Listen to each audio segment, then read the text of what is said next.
Give y'all a little time, man, to get up in here, man, so we could chop this up. You know what I mean? Come in hitting the like button. That's right. Come in hitting the like button. Blessings to everybody. Hold on. Let me set this up. Let me tell them that we live.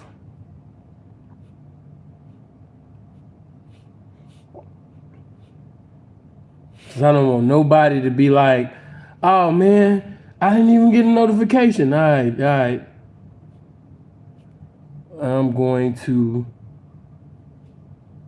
at least alert everybody on Facebook and IG. That's right. Blessings to the game.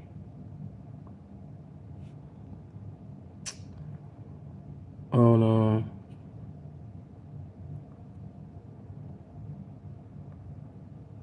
All right, hold on.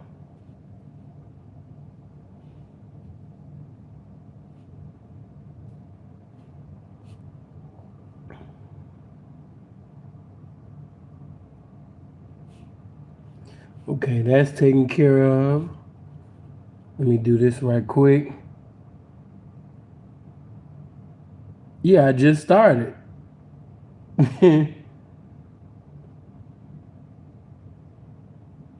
Hold on. Hold on for a minute.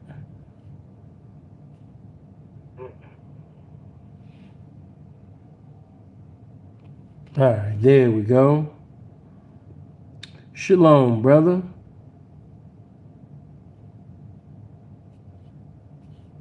Blessings to you. Let me make that we live. Give y'all a few minutes to get up in here. Let you guys hear this conversation. And also, you know, get the people's thoughts. Also, see what y'all think about the matter.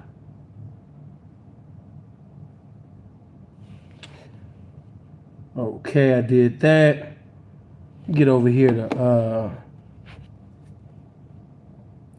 Facebook. As you know, seeing notifications be moving slower and everything. It just, you know, it is what it is. Then some of y'all just not getting notifications, period. If we just gonna be honest about it. And I told you to unsubscribe from the channel and then subscribe again and click on the bell and hit all. You want to make sure that it says all.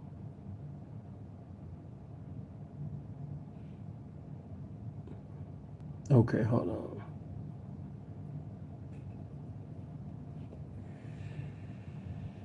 Okay, there we go. We're in the game now. Give you guys a little time to get up in here. Hey, Elisa, Delisha. Hey, shout out to all the ladies. Blessings to all y'all.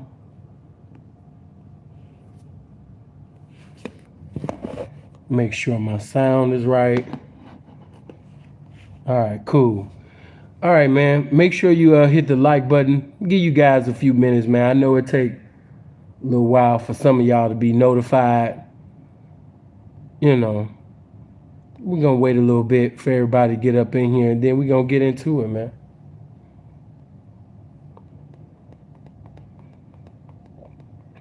I just received the notification and tapped in, bro. You good. Good looking. Sweet life. Brooke, we about to find out. We about to find out. If you already are subscribed to my Patreon, then you pretty much already know, because I uploaded the conversation to my Patreon. You know, everybody at my Patreon, of course, they gonna get things first. But let me get y'all that link just in case if somebody want to come over to the Patreon. You should have been there. I know you would have been pissed off, bro, but man, we had the Pac and Biggie battle last night, bro. You already knew who I was representing.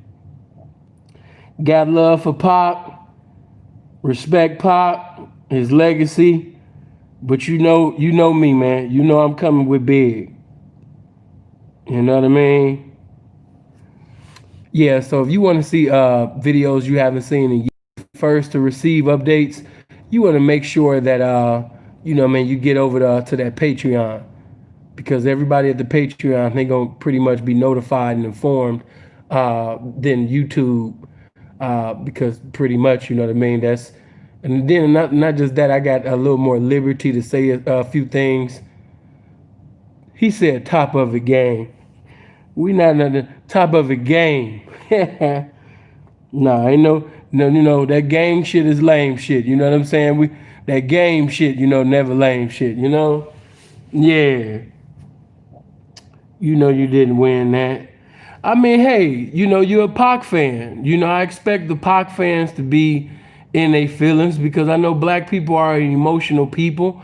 And, you know, Pac, you know, appeals to the emotions of the people. You know, it touches your feelings because everything you've been through and all of that. That's what's up. You know, but I'm not a Carl Thomas emotional type of nigga. So I can separate emotionalism and really look at who has had some real lyricism. Not just that, but you know, who is a better MC. You know, I'm into MCs, you know, and as far as the MCs go, I had love for Pac, but no, Pac was nowhere in the universe as an MC as Biggie. He could have been, but that's not what Pac wanted to do.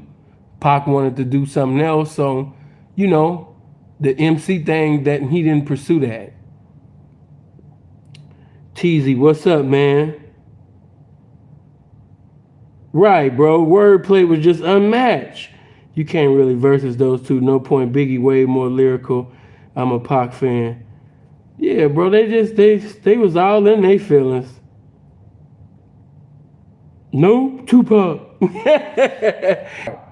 So we can get to it, man. Everybody hit the like button so we can start. As soon as y'all get them likes over 100, man, we gonna start this conversation. We gonna listen to this conversation. You know what I mean? Meek Mill finally got the opportunity, you know what I mean, have a conversation. We finally get to hear Meek, and they've been going back and forth, you know what I mean, for a little while now. And of course, I'm gonna give my opinion, and I also want your opinion, you know, as we listen to the conversation. We're gonna listen to Meek and DJ Akademiks, but at the same time, it was other people that was on the phone, so we're gonna also listen to them. And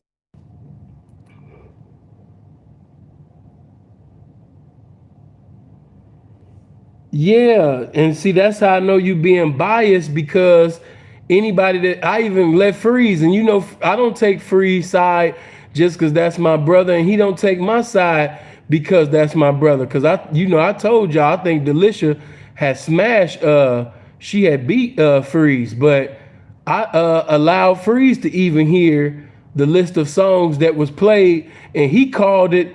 You know what I mean? Of course, I don't think I even gave up that many, but you know what I mean? That's reasonable. That's real.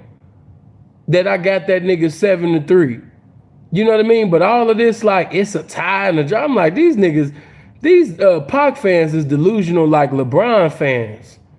Y'all delusional like Mike Tyson fan. Like, nigga, you didn't hear the classics that I was playing by Big? If you don't knock that shit up, like, what? Then one dude get up in the comment section. He thought he was saying something. He was like, see, niggas bleed like us. That didn't even end right. It ended so regular by a fire hydrant. And I'm looking at his name, Immaculate, whatever. I'm like, there's nothing immaculate about your mind. But hey, blesses Troy, if you actually think that. But I understand people get into their feelings with Pac. Black people are emotional people, and you know, if you know how to touch the emotions of black people, they gonna ride with you. You know, you can start a cult, you could be a fake preacher, you could be a con artist. But if you touch the emotions of black people, they gonna ride with you, right or wrong. And if anybody ever kept it real about the Tupac and Biggie situation, Big didn't deserve to be in that situation. He didn't deserve to die. Pac made a lot of wrong moves, you know, and the Pac fans, they so delusional, they can't even admit that. Like, nigga, the way that nigga was moving, nah, it was just completely unwise. But he was young. I give him that. But man, because of the way he was moving, it caused, you know what I mean, in my opinion, one of the greatest, if not the greatest MC to be killed, nigga. Like, I ain't gonna be Funk Flex you. You know what I mean? He lied. What that nigga Funk Flex said? He lied. You niggas worship him. You niggas worship him. I was like, this nigga is a bitch. He lied. Oh shit. Let me see. You sound bro, that's just how he said it. He lied. Pac lied. Big died. Pac lied. And you worship him. I was like, this nigga is a bitch. Get them likes over 100, man, so we can start, man.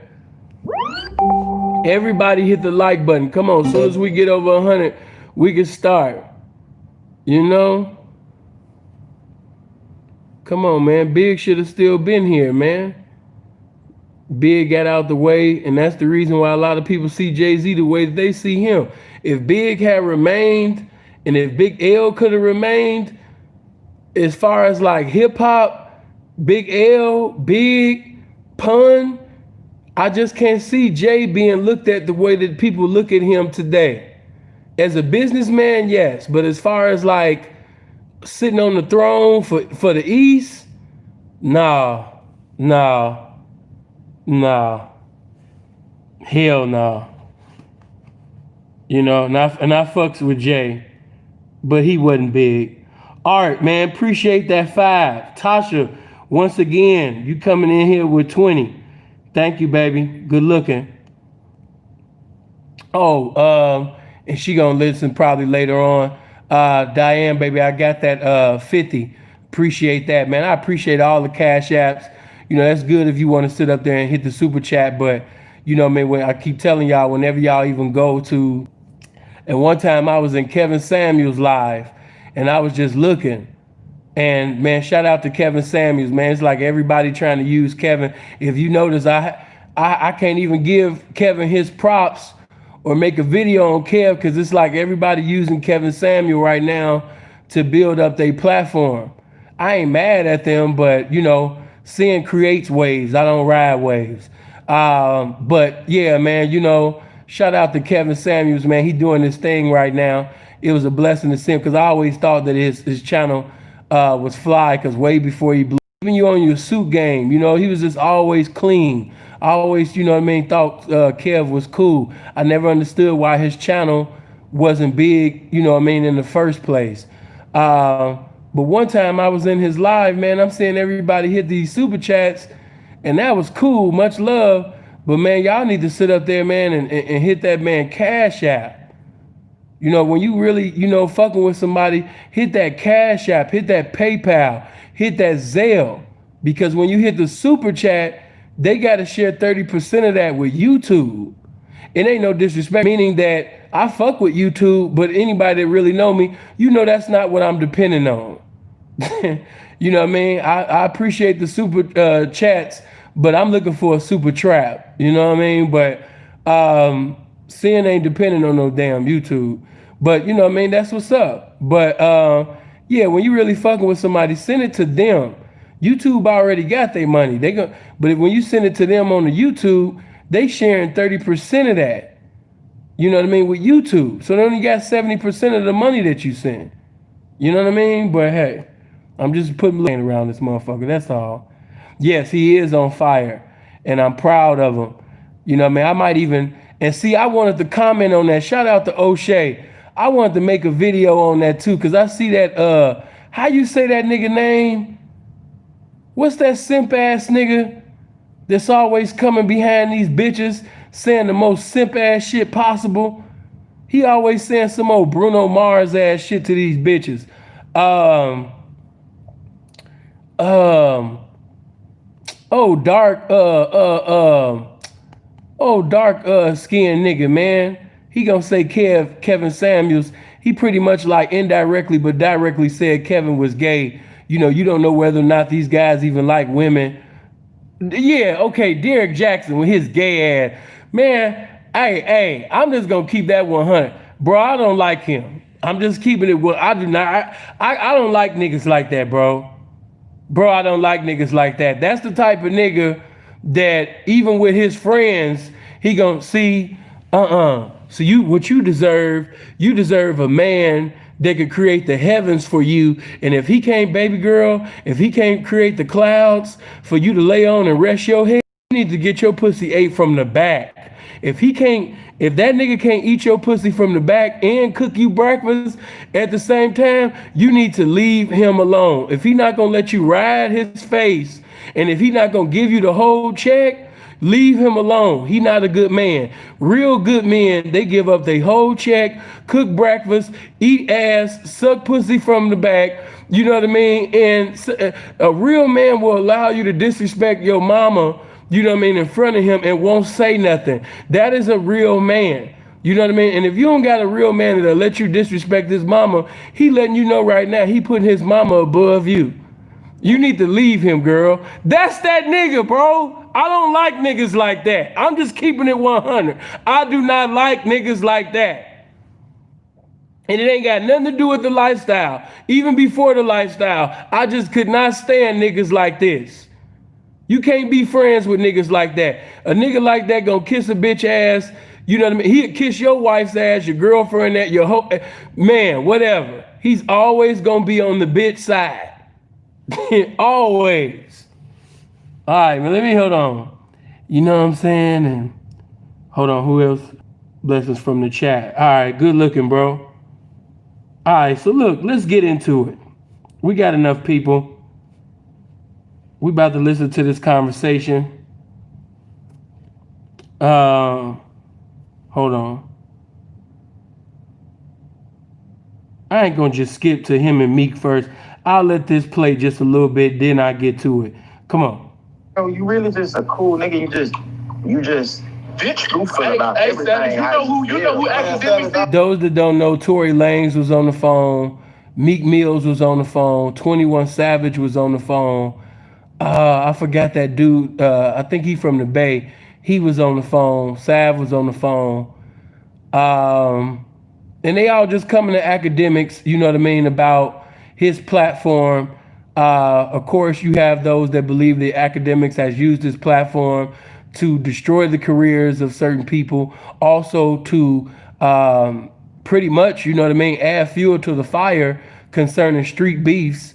And Akademiks, if he not fucking with you or you not fucking with him, you know what I mean, he will get on the side of your ops, you know what I mean, and start using his platform, not because he pretty much they accusing him of pulling some Drake moves. It's like when Drake had did that shit with Meek Mills when he said, I'm pulling up in the Wraith playing AR app. You know what I mean? Like, Drake ain't listening to no damn AR app, but he knew that was like, you know, an adversary of Meek at the time. So he used that, you know, and Ak be doing the same thing. So we gonna listen to this conversation, see where y'all at with it, see if we on one accord with what's being said. Let's go.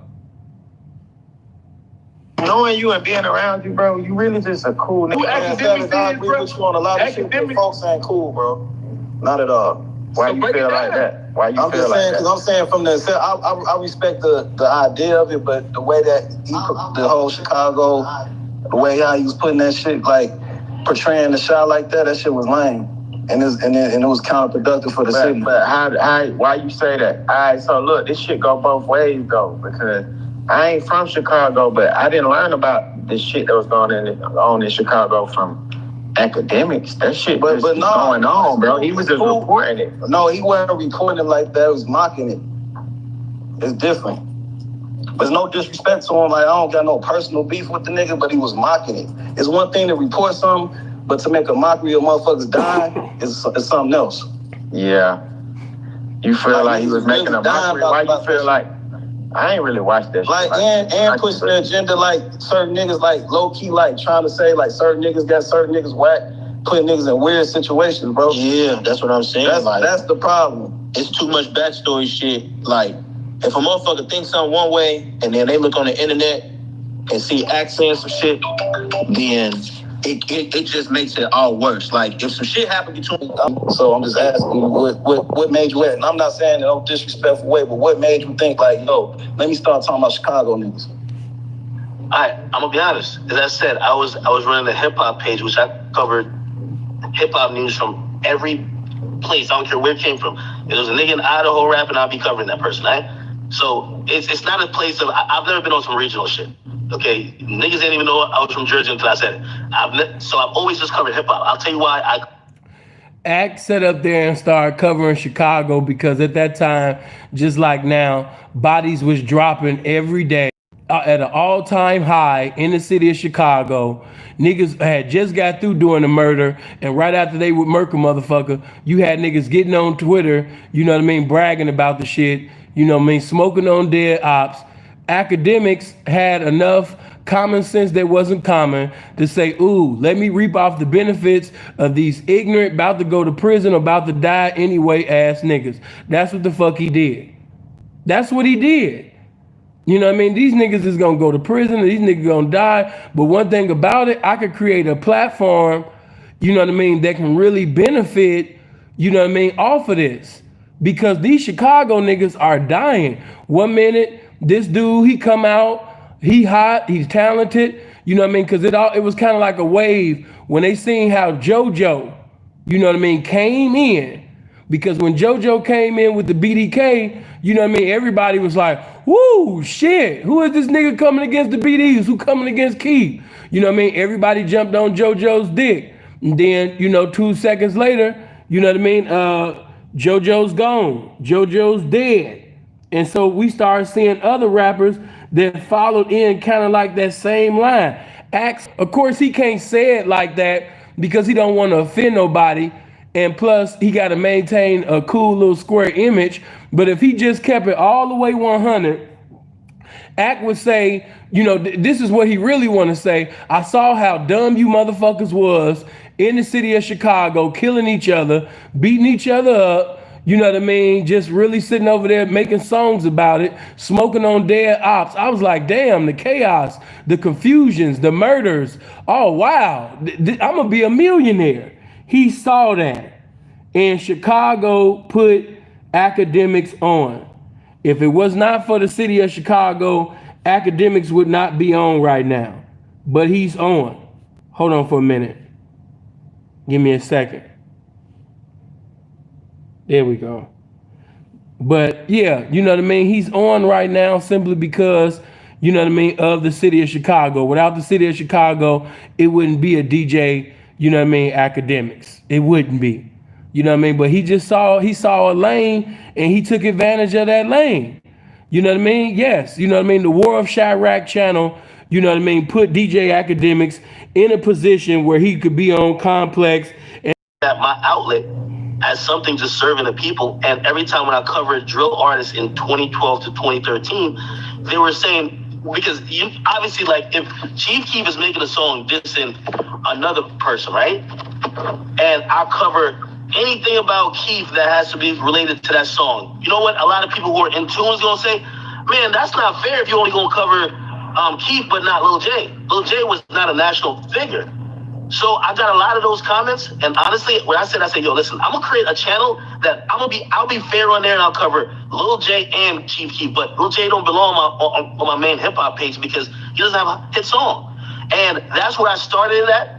Honestly, I learned a lot about Chicago. You know, like I would like to think that, you know, as time went along, and even up to the point where I stopped doing that, like I learned important lessons on like how I was doing it and what I was doing, and you know, at a point it even stopped because I just thought like, number one, it was a little futile in the reason why I thought doing it, and number two, that maybe, you know, the approach may have not been the best one, even though I thought it was when I started. So that's the reason why I just randomly just picked Chicago. Like there was an audience saying, "Yo, you got to cover. If you gonna cover drill, you can't just cover Lil Reese, Lil Durk, Chief Keef, and Fredo Santana, God rest his soul. You got to cover everybody." And then once I started, it really went down a different rabbit hole where, like, you know, I ain't gonna lie, like, and again, the approach, obviously, I think Savage initially brought it up. like the nicknames and shit like that clearly was because I was doing it inside. Act right now is full of shit. You know, you talking about some I had to cover these people, you know what I mean? No, nigga, you was covering shit that had nothing to do with Crack Channel. That nigga used to cover shit that had nothing to do with music at all. You know what I mean? He would be covering, you know what I mean, niggas tweeting each other, talking about murders and all type of shit. Niggas that was a part of the entourage, you know, of a rapper. Niggas that never rapped, wasn't trying to rap. They was just known in the streets for clapping niggas, and Akademiks was sitting over there giving them names and giving them popularity. So what do you think was gonna happen if you create a platform where you acknowledging niggas in the street for clapping niggas and, oh my God, they die in the same day. They die in the same week. You know what I mean? You wanna leave this guy alone. You know what I mean? He's the life taker. You know what I mean? We call this nigga the Lord give it and the Lord take it. You know what I mean? He takes everybody away. And so when you saying that and you giving that type of acknowledgement and glorification to one representation of the streets, you know what I mean? Niggas be like, damn, okay, so that's what I gotta do to get on. I gotta be ignorant.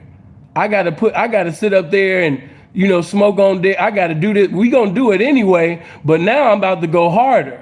Away. This is the way that I can get my Instagram up, get my followers up, and possibly get a music career and get out of it. Oh man, shit. I'm the most ignorant ass nigga on the planet. I thought you would never ask. So that's pretty much what was going on. He ain't keeping this shit all the way 100. You know what I mean? Act used to sit up there and keep a lot of shit going in the city of Chicago. Hold on, so let's get back to it. Matter of fact, hit that like button. Everybody get them likes up. More notifications need to get out. More people need to get up in here, man. Everybody hit the like button right now. If you're not subscribed, man. Tire a little bit. That's definitely regrettable. But yeah, I didn't just randomly just pick Chicago like, yo, I'm just gonna try to terrorize some shit, whatever. You ain't pick Chicago because it was moving at the time. You're like, fuck, this shit starting to move. Cause that's what it's saying. Like, no, what he's saying is that so many. He said his following had. I'm looking at the people saying that it wouldn't make a difference. Yes, it does. I could be doing something prior to you creating a platform for it, you know, but once I find out that you could get clout, you have to understand we in the era of clout. In the era that we're in right now, popularity is more than currency to a lot of people. We just seen a bitch not too long ago, Miss London, just show you that popularity is more than currency. She pushed the bag out of the way just to sit up there and get a few likes and followers, you know what I mean, from getting posted from being the bitch that was fucking on Lil Baby. So, you know, in the day of clout, you know what I mean, if I could get some clout for this, I was already doing it before your platform got created. But if I can get acknowledged and I can get some fake love for this, real love, fake love, I don't give a fuck. But I can get acknowledged. If I could sit up there and get some, if I could get some fucking attention, if I could get something that I didn't even get from the house, if I could get something that I didn't get from my family, if I could sit up there, you understand me, and be acknowledged and get some attention, then yeah, I'm about to go hard for that. You know what I mean? So yeah, see, you could say that. I'm gonna get into all of that, the rappers, what they rap about and everything like that. But we still have to hold everybody accountable though. You know, I understand that we got a few DJ Akademiks fans, and shout out to you. But no, we gotta hold everybody accountable. The rappers, Akademiks, you know what I mean, the niggas with the ignorance, all of that shit. But, you know, we do have to hold people accountable. If we in the day of clout, and clout is a drug that's going harder than heroin and crystal meth, and Vlad and Akademiks is some of the biggest dope dealers in this era. We can't sit up there and act as if they don't basically sit up there and add fuel to the fire with the platforms that they have. You know what I mean? You just got to move that fan shit out the way. I know some of y'all fan the fuck out. That's what's up. You know what I mean? Blessings to all the Lord that give clout, you know what I mean, to ignorance, to people acting, you know, rambunctious and outlandish and foolish. Yes, he did. You can't get away from it. You know, niggas like, man, don't talk about academics. I've been riding with Act, for years. That's what's up. And blessings to you. If you fan the fuck out for DJ Academics, ain't nothing wrong with that. Do your thing. I told him, if you're gonna talk about anything, this is what you should talk about because this is where it's the most shit. I ain't gonna lie though, when he started, right, Chicago was probably the most trending city. Yeah, fact. Rap at that time, bro. It's like when Chief Keef came out, a lot of people was like, cause ain't nobody Chicago besides Kanye West. It ain't been no young like street really culture. The world had never seen that nobody came to the world, right? I don't remember reporting. It's like everybody wanted to know, damn, where is this music coming from? Why is keep rapping about what you rapping about? Easy shakedown there. Naturally, as a fan, a nigga gonna start digging into what's really going on. I feel like that's where it started at. But I do feel like the naming and the personal opinion makes people. It might make a child be like, man, that nigga ain't no Grim Reaper, bitch. I'ma show you. Woo woo woo. See what I'm saying? I agree with that part of it for sure. But I also him putting the spotlight on Chicago kind of help more people dig into it. Way and a positive way. I mean, that's I agree. A nigga ain't put the spotlight on the shop. I would have never knew who the fuck Lil J was if I wasn't on Akademiks type shit. That's what I'm saying. And I'm from Atlanta. But the negative, I say the negative of that situation outweighed the bad a lot type shit. You mean the negative? Okay, keeping that real. Lil J was talented. There was a lot of people in the city of Chicago that was getting millions of views doing their thing. But y'all didn't know about them.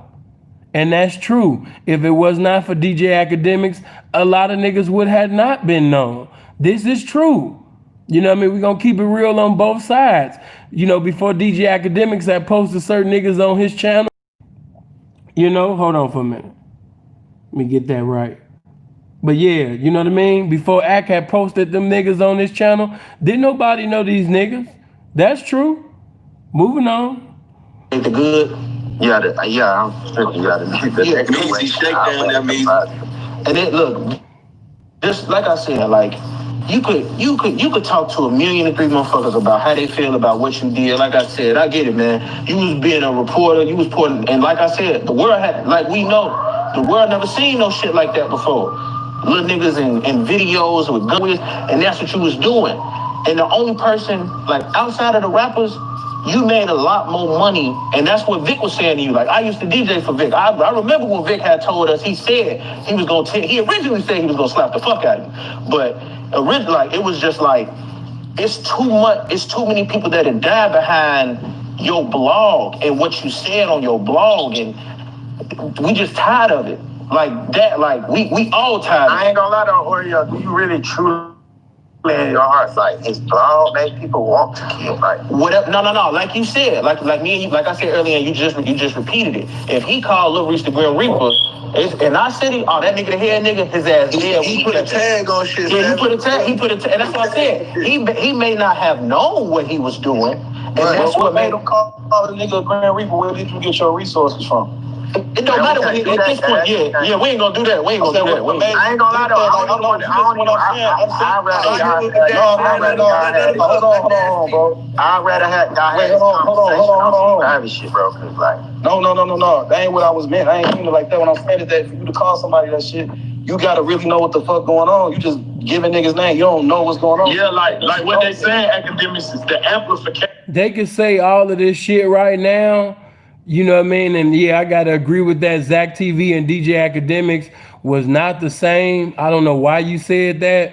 You had to be an out-of-towner. But this is what I will say concerning that. No, to Academics' defense, if you a square and you on the outside looking in, and everybody that's dissing this dude, this one guy, they coming up dead, what else you gonna think? This just common sense. He not in Chicago. You know what I mean? He not in Chicago. So it seemed like everybody that's battling or going back and forth with Lil Reese is coming up missing, coming up dead. Then what you think he gonna think?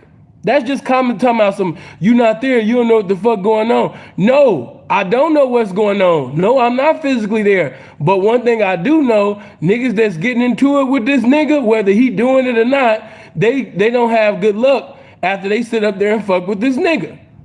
So I already knew where Act was coming from with that. And at that time, that was true. And even though Akademiks had set up there and got into it, you know what I mean, with a lot of people start looking at Reese differently. But just to be real, Reese is actually a real street nigga. He's not a clown. He's not no mark. You know what I mean? So where did that get his info? Nigga, the same way everybody else was getting their information off Twitter. You know what I mean? Squares was looking the same. Listen, I'm gonna just keep it all the way 100. The same way that some of these niggas is on YouTube telling y'all who killed who. This nigga killed this nigga. That nigga killed that nigga. 051 did this. O Block did this. You know what I mean? The Get Back gang got some get back. Niggas be in the motherfucking comment section on YouTube like, oh, okay, that makes sense. Niggas be on Twitter, oh, that makes sense. Niggas be on Instagram in the comment section like, oh, okay, that makes sense. These niggas ain't getting no revelation from God. Niggas be talking about some, oh, my cousin or my main source in Chicago. Niggas' main sources be Twitter, Instagram, and YouTube. And in the day we living in, you actually have niggas that will brag about what they did or get mad if somebody else get clout for something that they did. So in all actuality, in the day of clout, you do not have to be from Chicago to know what's going on in Chicago, because these niggas from Chicago gonna get on Twitter, they gonna get on Instagram and let you know who killed who. No, he didn't do that. No, he didn't do that. No, so you don't even know what you talking about. No, you don't even know what the fuck you talking about, man. My nigga did that. I could call my nigga right now. He the one murked that nigga. Yeah, he killed that nigga right in front of his mama. I merged that on my, I put that on my dead, on my whole dead family. And everybody that died in my, you know what I mean? So, yeah. And yeah, like I said, a lot of y'all opinion look crazy. DJ Akademiks and Zach TV was two different, you know what I mean, type of individuals. Let's go. It ain't the shit gonna happen how it's gonna happen, but anything. If you from Jersey, how you know the same shit? Like, Exactly. Yeah, that's what I said. On Chicago business, just like That's what I said. It's New York or Jersey business. That's why I said you may not have known, but you were throwing gas on a lot of fire. Yeah, it's different. Saying like, go ahead, Lil J, you giving these niggas an opportunity to get their name. All right, so look, let's do this. Like, if everybody could do this, like for what they saying, bro, pretty much is just kind of break down. Don't try to justify. Hold on, wait. Don't try to justify it and no shit like that, because I don't want you to. There's no justification for it. But just pretty much, I want to say, yeah, like not an overall apology, but do you even understand what they are saying and the effect of what you did have, and acknowledge it and just try to, you know, you get what I'm saying? You get because that's why I said everybody can say a million things about how they felt about shit from 7 years ago, 7, 8, 9, maybe 10 years ago, and like it's less, you know, than before. Like I said, you done put a lot of bad shit up there about the city. Why don't you put up something? Why don't you put, and then, like I said, just take accountability and just be like, man, I'm just now realizing the effect of the things that I did and said on my platform at this amount of time. But we also got, Oreo, we also just got to sometimes be quiet. Like, if you want to bury yourself right now, you can. But if you want to acknowledge what you're saying without you trying to put the words in the mouth, go ahead. Hold on. Go ahead and say what you need to say. We gonna mute. Go ahead, Yo, I feel like I've said this like 3 times already. Like, I explained not only just when it comes to I explained not only just when it comes to accountability. That do get on my nerves. I wish Akademiks had some more backbone, because the way that these rappers be talking to Act, I'm not gonna lie to you, just as a man, you know what I mean? If you get your ass whooped, fuck, if you get killed, just make sure you got your life right, you know what I mean, with God. But to just be acting like, you know, I mean, just to be allowing niggas to just be talking to you all crazy, boy, I can't even lie to you. My God. And these rappers don't even be built like that. These niggas be motherfucking, these niggas be bitches. You got niggas that can't fight, wouldn't fight, but because they got, you know what I mean, rap clout, you know what I mean, they got the so niggas out here talking like they should from 92. You know what I mean? Like the way that Meek was, you gonna hear it. The way that Meek was talking to Akademiks, you would have swore up and down that motherfucking Meek was Suge back in 92, my nigga. I was like, nigga, when did you learn how to fight? Why is Meek Mills talking like this? Nothing about you says anything about man, nothing, what?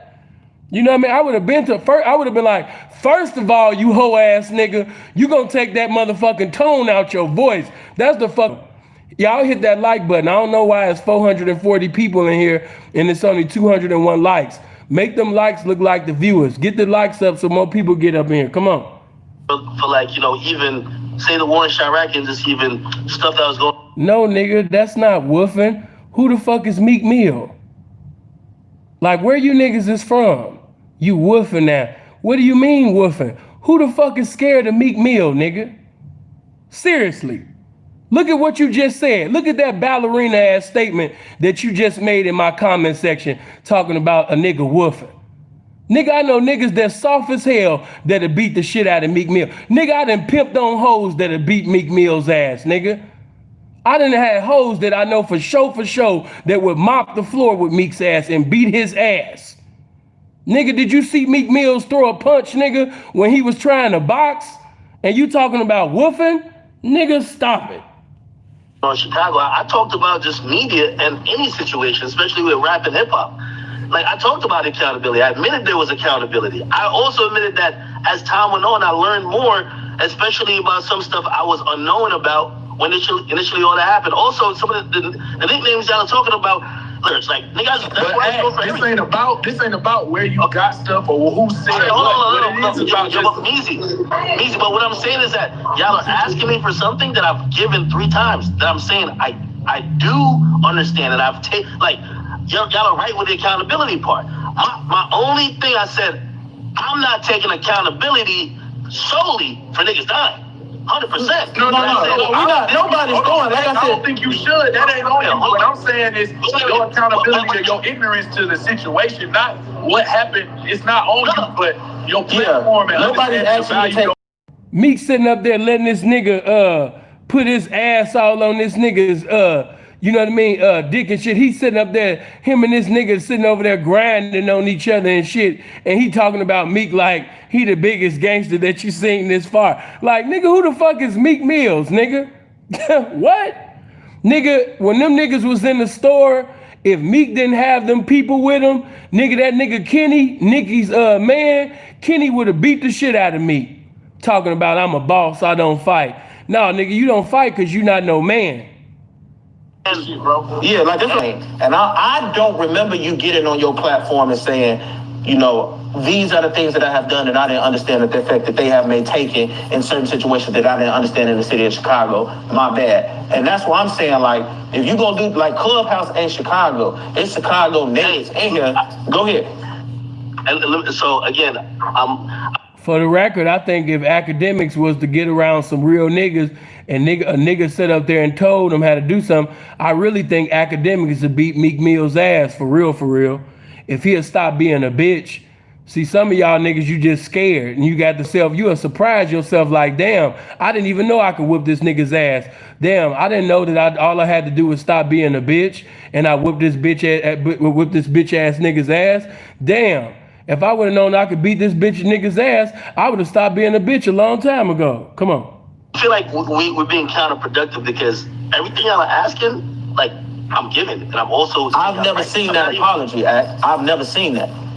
Well, means you bring up something. We said apology, we said accountability because I said like accountability. And by the way, then I gotta ask y'all, which platforms have y'all really followed? Have everybody in here watched at least a video or 2 in the war in Chirac? Also, have you watched my main channel? I've spoke about why I stopped doing that.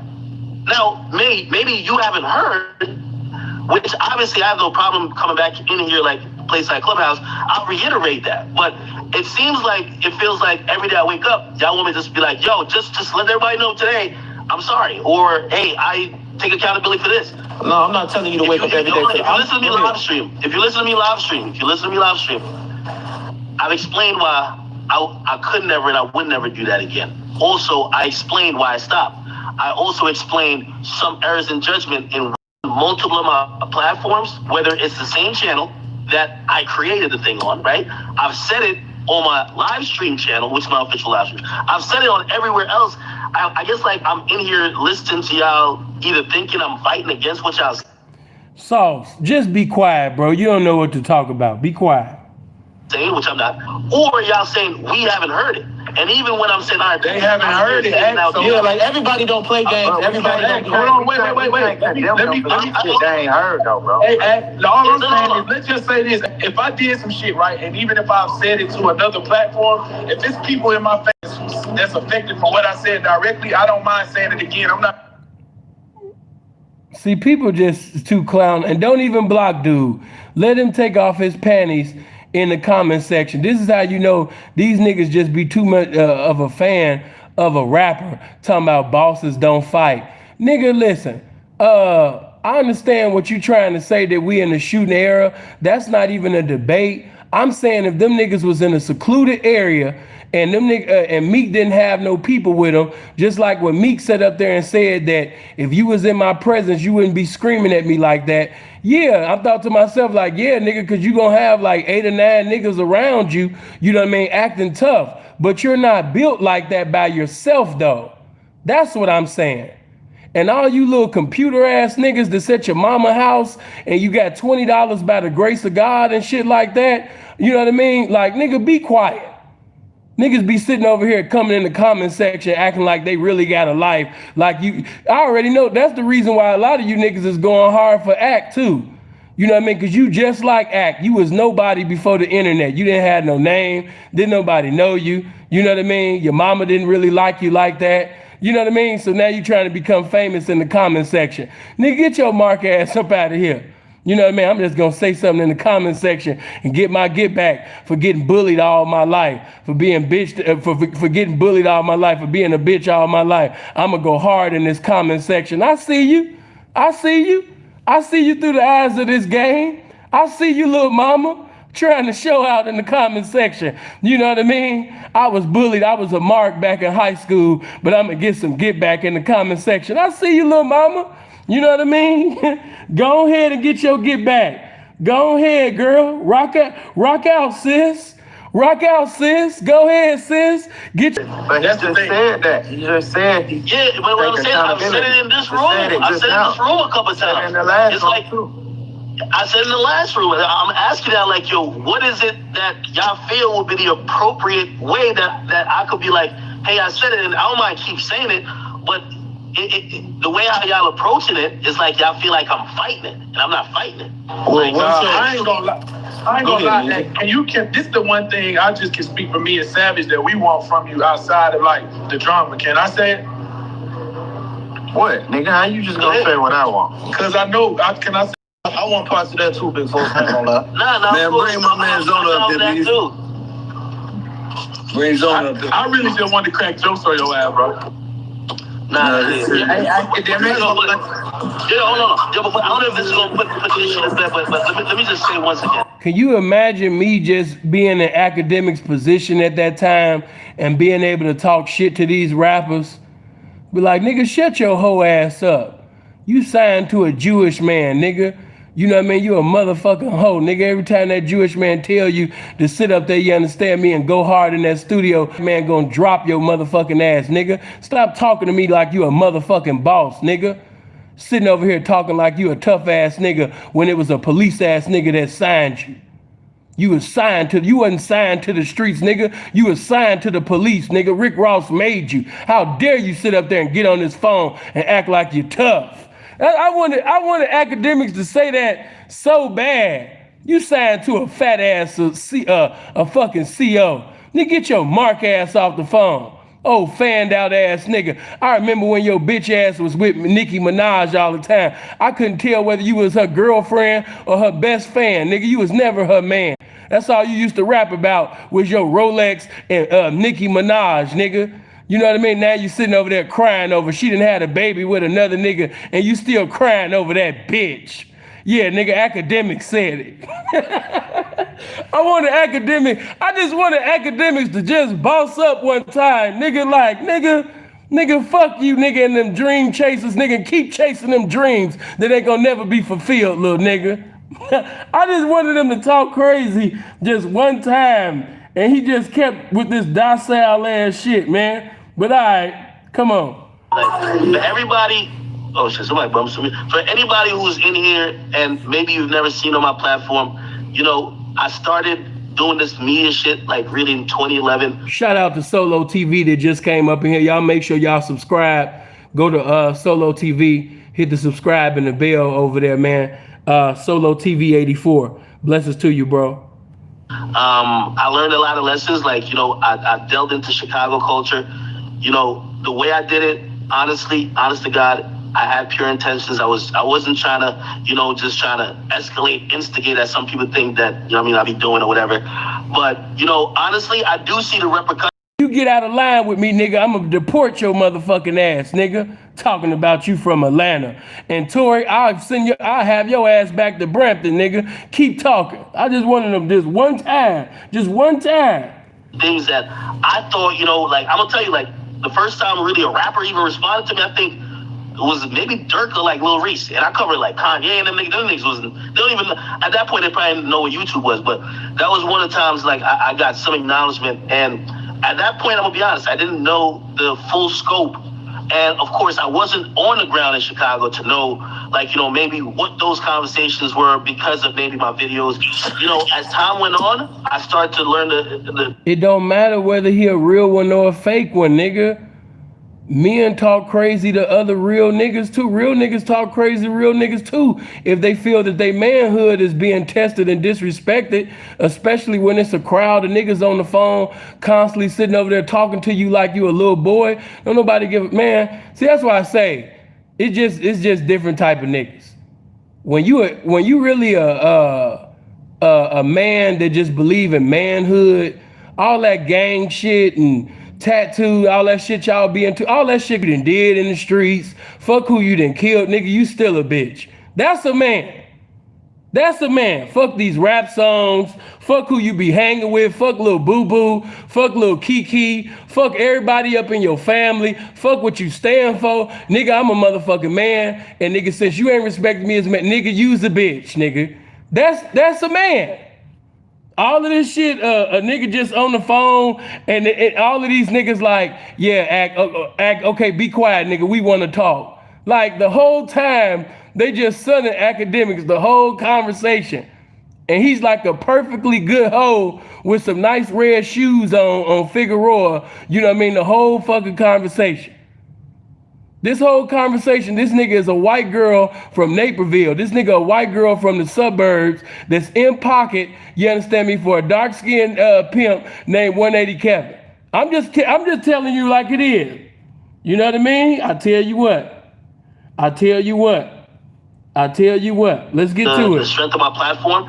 And obviously, that's accountability that I'm taking because, you know, knowingly or not, you're still guilty. You feel me?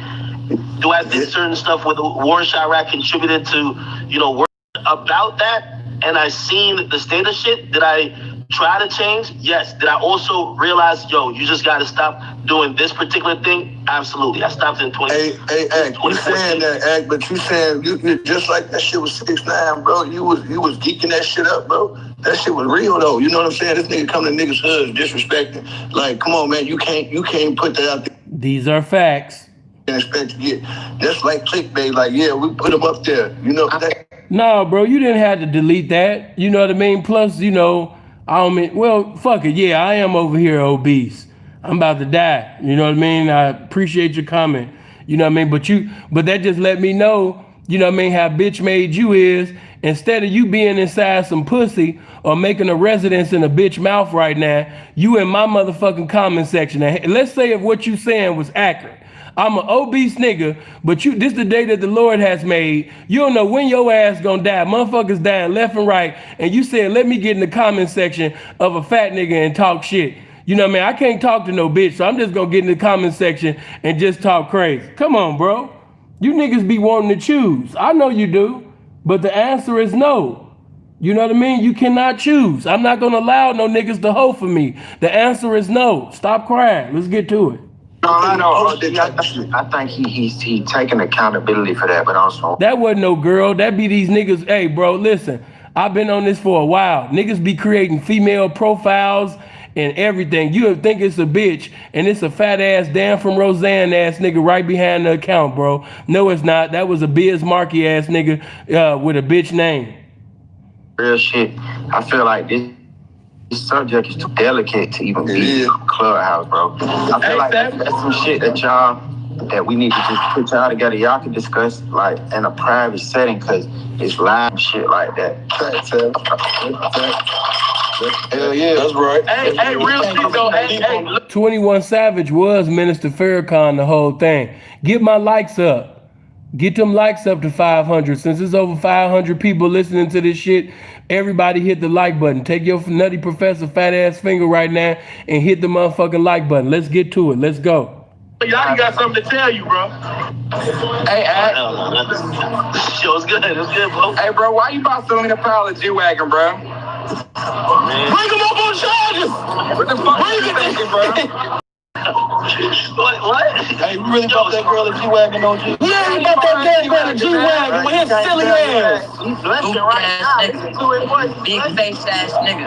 She probably with it. We can do that. If that's what you love, bring up Zona, B. She probably with that man right now. Hey, everybody. Y'all niggas cut it out. Y'all niggas, yo. Come on. Y'all know I ain't do that. I know I ain't do that, right? You got it. Hey, hold on, wait. Did that shit, and you kissed her in the mouth. And you kissed her. Whoa.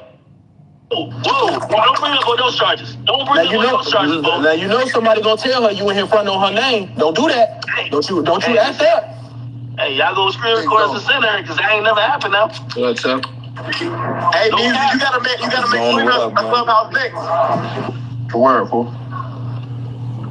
You know, Yeah, they had me up on Shade Room like I was like little baby or one of them, yo. Like buying cars, like, come on, man. I'm cheap as fuck. I don't even buy a bitch free lunch. I ain't gonna hold you. about that Academics, you look like a model for tricking. Stop it. Now, I don't think that he did what he did as far as buy her a damn G-Wagon and all that shit. No. But as far as are you a trick? Yes, you're certified, sir. Come on. The goddamn G-Wagon. I bought my mama a house and I bought her a Benz. That's it. That's the only chicken shit. I ain't gonna lie to you. You bought who a Benz, your mama? You My damn mama, sure ain't mama, say that's no. Then how come when she put it on her page, you ain't say quit playing with me like I bought that Benz? You free clout. You was like, I was capping for it. I let it go. I let it rock. You're lying, man. You're lying. Yo, truth be told, yo, come on. Yo, if a chick gonna buy something with her hard-earned money and give all the credit to you, what's going on there? I ain't found out about it. It was the wrong chick. That's the thing. It was the wrong chick. But then, hey man, your ass come with handcuffs. Either way, y'all niggas lying. You capped out, bro. You a nasty ass nigga, boy. you a goofy ass nigga for that. After all them time. Boy, I wish I could have been the one on the other side of the phone. I would have roasted all of these niggas. Hey y'all, let's roast this nigga. Everybody look at my Abby. Everybody up here supposed to have. You coming this nigga off. You can't help who you love, though, bro. That man love that. Rappers are some of the best and greatest tricks that ever existed.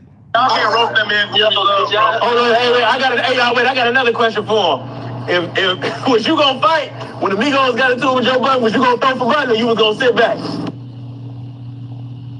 I mean, Hey, fam.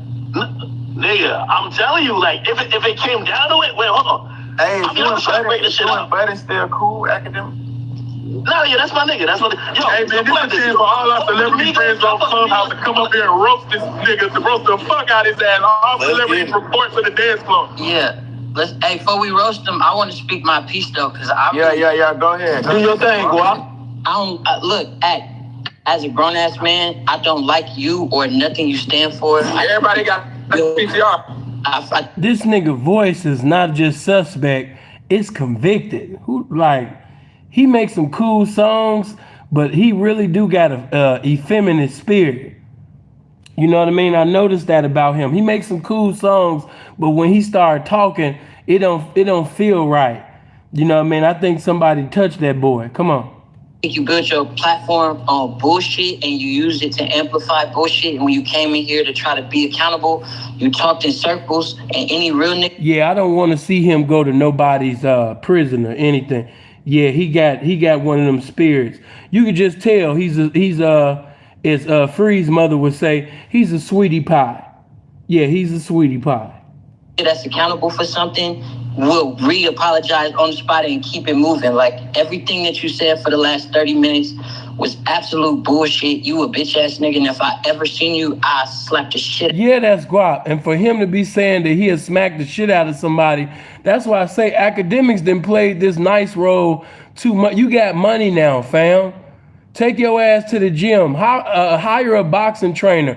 Go to the gun range. You know what I mean? Like, stop allowing these niggas to just talk crazy, bro. These niggas ain't even built like that.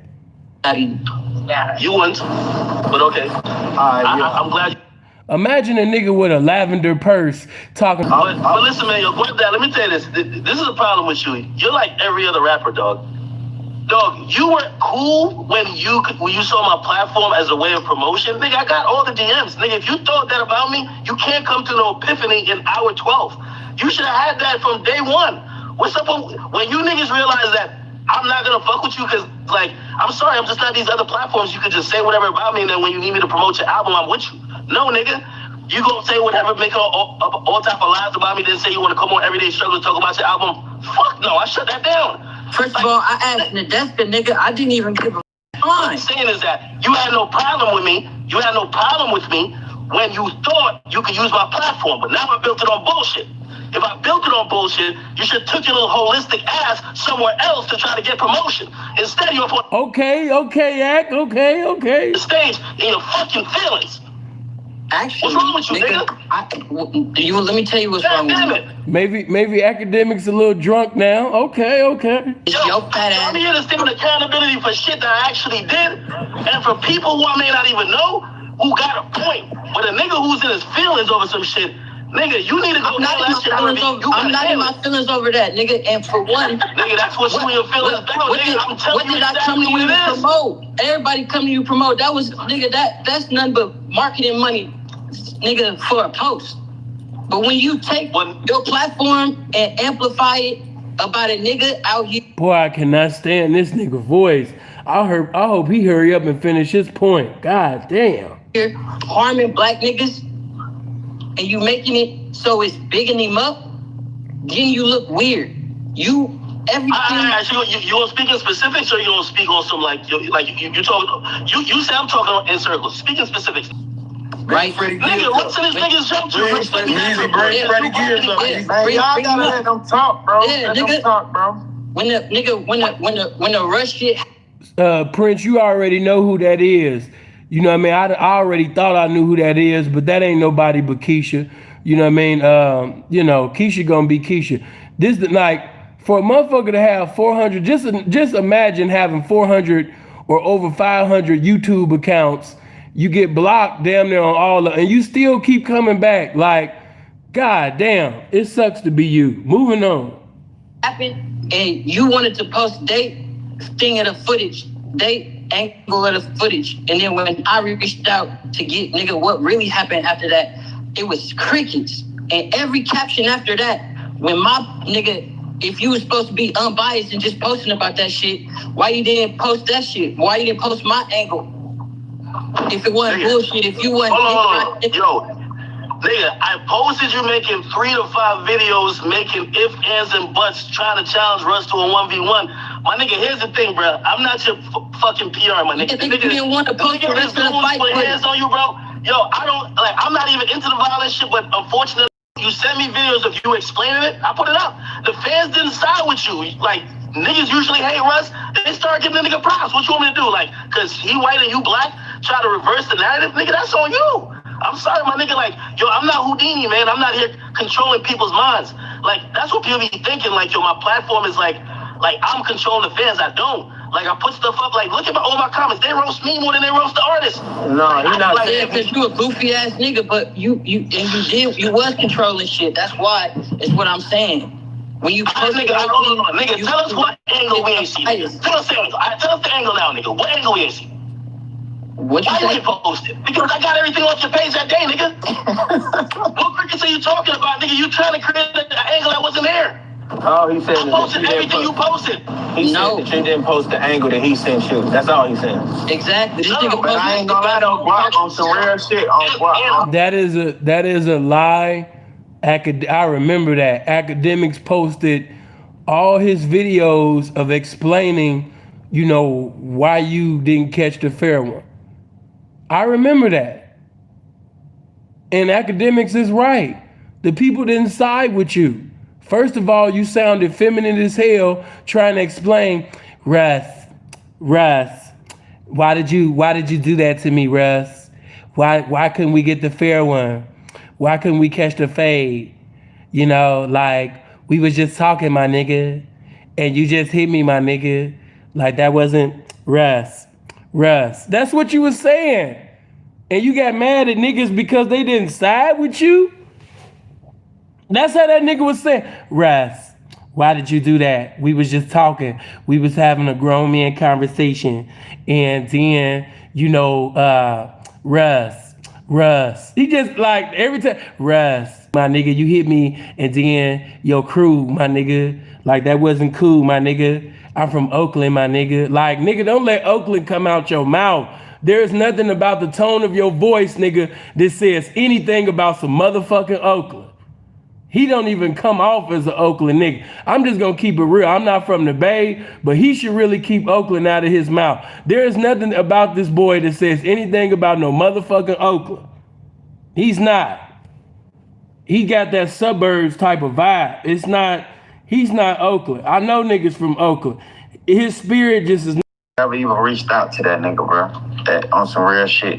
If from day one. Make sure you hit the like button. Make sure if you're not subscribed, if you want to keep enjoying my crazy ass and other content that you're not knowledgeable about, you know what I mean, click on the subscribe button and also hit the bell. Click on the all button. But let's get the likes up, get the notifications out.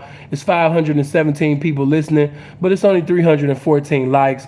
By all means, man, hit the like button. Let's get to it. From day one, you felt like his shit was built on bullshit.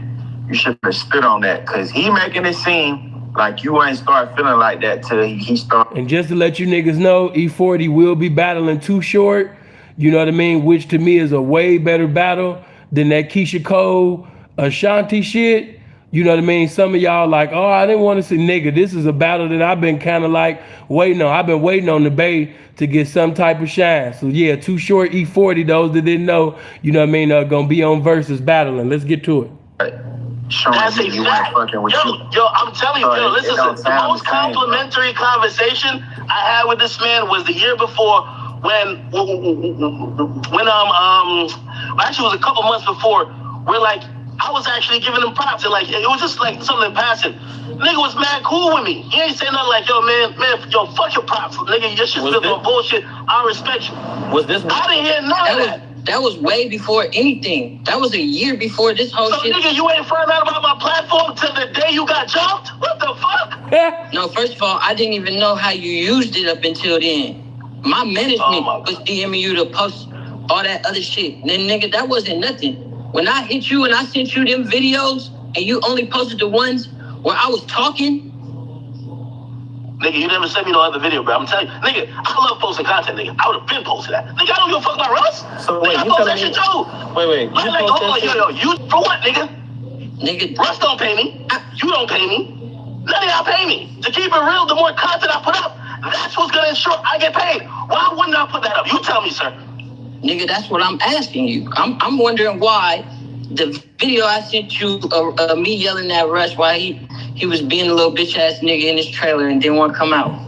It never got open. Hey, I think what we could sum up by you being on stage, being silent for a good 40 minutes and then Very zesty. jumping out with this before we get to the roast. No, he said he wanted to check You're literally Nigga, I said, one video, my nigga. Like, and I'm telling you, I didn't see no video. Like, bro, like you can't even like formulate a reason why I would not want to do it. Like, you I ain't can't gonna lie, say I had something against y'all sound like some girls talking about videos and shit right now, bro. He sound like we on stage here. We just talk about some real shit. He said you ain't posting a video. Hold on, Act. He said y'all sound like that. Hey, Act, let me say this, this is the last thing I'm gonna speak on Chicago shit. Man, nah, Oreo, come on, Oreo. Chill out. Y'all need to do that. I'm telling you, Oreo, that shit is too touching to y'all. No. Real shit. It ain't gonna be solved here, bro. It ain't gonna be solved here. This ain't the place for that, bro. I'm telling you, Oreo. Cause like it's too delicate, bro. For real. I don't want to go private room. You gotta talk about this shit elsewhere, like, man, bro. Let's do it then. Yeah, man, we need to be talking about why academics wear snapbacks from 2005 and 2020. Lord. From Karma Not Karma That nigga sponsored by Karma Jesus. Hey, Act, bro, you know you can't report what you hear on this app, bro. Yo, listen, you know what I mean? But, like, y'all ain't gonna believe this because most of y'all don't think I ever DJ in my life. But when I started DJing, I used to start wearing a hat that I could rest the headphones on it. Like when, like I'm not trying to hear the music. We don't want to hear the excuses about why you don't have any swag. And why you look like a honey bun. A man saying that another man look like a honey bun.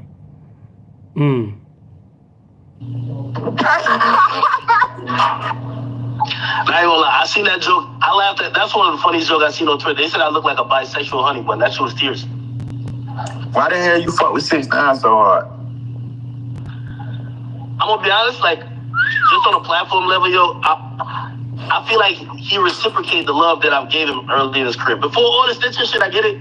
But like when he just started, like I remember, like I don't even really interview artists like that, like one-on-one type shit. And like I met some people out in LA, whatever. I asked him, I'm like, yo, why does Gummo record not moving as it should? And they would tell me about like all type of shit behind it. They were like, yo, Pierre don't want to clear it, this and that, third, whatever. And then I started looking into the dude, and he had all type of allegations on him. Yeah, bro, I just would have never told no nigga that. Like, why would you call a man a honey bun? Niggas used to say that to their women, hey, honey bun. You know what I mean? Bitch be like, hey, daddy, be like, hey, honey bun. Even in they old song, sugar pie, honey bun. You know what I mean? It's something that you say to a bitch. You know what I mean? I don't know why he sized that man up like that. Yeah, tell us why you look like a honey bun. Like, yeah, I don't know. I wouldn't even reply to that. Come on. I remember I didn't even post on my page. And I told the people, I said, yo, man, I gotta give him an interview just as clear his name or at least speak his piece. And I think they tried, but nobody was trying to talk to him. And they came back to me and they said, yo, would you do it? And I'm like, I ain't say give a talk to me. But then I was like, you know what, man, fuck it, man. Like, yo, like I know what being the black sheep feels like. So like, I'm gonna just give this opportunity and do this interview with him. And it's the first time I ever met him in life at that interview, the first interview I did with him. And honestly, just, maybe it's a fault of mine. And y'all probably do think it's a fault of mine. Like when somebody reciprocate love to you, like despite what other people think of them, bro, like I can't follow the mob. You know what I mean? So like, there's a lot of times where, man, like you're recently, which, I wish you did it publicly, but even... They asked this nigga, why you fuck with 6ix9ine? And do you see how he's all over the place? You know what I mean? Because he trying to make this shit sound right. But see, Akademiks knows that not only is this not some street shit, but just morally, you don't have to be a street nigga. Everybody keeps street nigga this, street nigga. Fuck all of that. As a man, to be associated with an individual who basically used to ride with certain individuals, was doing shit with certain individuals, calling shots, and now when everything go left, he tells on everybody. And now fathers won't be able to be fathers till they decided to open his mouth. Y'all can try to justify, man, they was fucking his bitch. That's your justification for snitching? Because motherfuckers was fucking your baby mama? I would have told too, man. Niggas was sticking heavy dick. They was sitting over there fucking, you know what I mean, my baby mama, man. You know what I mean, man, fuck that. I'm telling. No, nigga, it's not, you know what I mean? You niggas was looking for an excuse to be who you really are. Any nigga that sit up there and tell you, you know, man, I would have, yeah, nigga fucking my bitch trying to kill. They just looking for an excuse. You gotta listen to what niggas is really saying. All right? And I'm trying to show you what niggas is really saying. What niggas is really saying is, you know what I mean, I would have told anyway, but thank you for providing an excuse, a so-called justifiable excuse for me to do what I was gonna do any motherfucking way. That's all that is. You was gonna tell anyway. You know, now, do I really blame 6ix9ine for being himself? You know what I mean? Not really. I mean, that's Shotty and them fault. A pig gonna be a pig around so-called street shit, but really just stupid shit. You know what I mean? They did that. And as a result, them niggas is locked up. So everybody got to take accountability. But Ak know that that shit, as far as morals is concerned, he know he ain't got no business fucking with dude. But Ak is about clout. Ak is about getting to some money. And he, at that time, 6ix9ine, you know, especially before that shit went down, 6ix9ine was the hottest rapper in the world. And Ak felt like he was bigger than big at the time because he was friends. I mean, he thought he was special because him and 6ix9ine be FaceTiming each other and showing each other their feet and shit. So, you know, man, Akademiks felt he was special because he got a relationship with the hottest rapper in the world. And then the nigga ends up telling, and now, you know what I mean, he done got blackballed because he came out stupid as hell. You know what I mean? He came out dumb as hell. You know, and that's why 6ix9ine is in the circumstance that he's in right now. He pretty much, he pretty much, you know, sinked his own ship, in my opinion. But come on. Like, I had to call him and check him about, like, he been off the gram for a while, but he had reactivated when King Von died. He said some shit that just wasn't cool. You know, I called him and checked him about it, and I was like, bro, I can't be fucking with you like this if, you know what I mean, you on my page, you doing certain shit. And, you know, he called me and apologized. And I told him, like, yo, man, you gotta evolve a little bit. You gotta bring that a little bit to more everybody else. But really, if you just ask why I fuck with him, like, again, it just might be a fault of mine, but when somebody show me love, I don't care what everybody else say about him. Like, that's your person. Hey, not to cut you off, that's your friend, bro. You ain't just, all you gotta do is sum it up to everybody and the listeners. Don't even front, bro. That's your friend. The thing about King Von dying. No. Yeah, but from the whole way. You get what I'm saying, bro? You gotta stand on some shit. No, the reason why I say it like that, though, because usually that's a loaded question. When somebody say, why you fuck with 6ix9ine, or why is he your friend, or if I just say he's my friend, people assume that whatever he's on, you're on, which is not true. You're not on everything your friend's on. It don't mean that you agree with. It don't mean you agree with him snitching on it. It don't mean you agree with everything. But in the internet culture now, like when you say somebody's your friend, you might as well be Siamese twins. You know what I mean? Because like whatever he's guilty of, like you're guilty of. You know? I'm just gonna tell you this. Yeah, but them niggas ain't never gonna forgive you or him for that shit. Hey, yo, all right, so, but you, to reiterate that, you gonna say that's your friend though, right? Nah, that's my friend. Right, that's just homie. Bitch ass niggas fuck with bitch ass niggas. Right. I know he was trying to sound hard when he said that, but it just sound, that's his homie. Bitch ass niggas fuck with bitch ass niggas. Like, that shit didn't, even when he tried to say, it just didn't. Bitch ass niggas fuck with bitch ass niggas. Like, man, my nigga, your voice just not right with God. You know what I mean? Everybody hit the like button.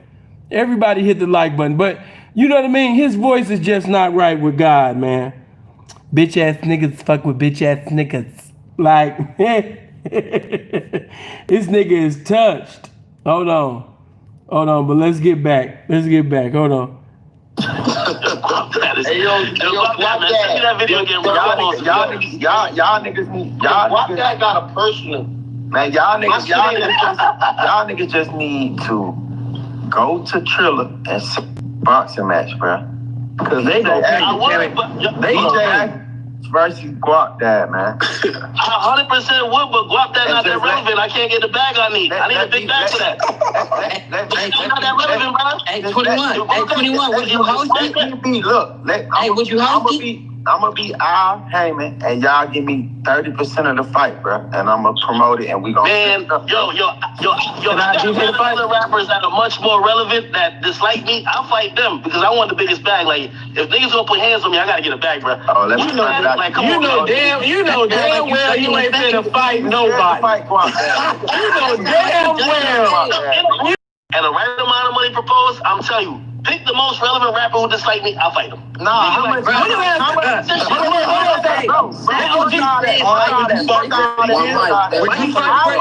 Would you fight Freddie Gibbs? One mic. How much I gotta give you for you to fight Brock there? How much you gotta make? Cause fuck all the relevant shit. How much money do you gotta be earning for you to fight Brock there? We're finna make it happen. Perfect. Let's see. Yo, $3 million, I'll fight that nigga tomorrow. I ain't gonna hold you. Nigga, $3 million.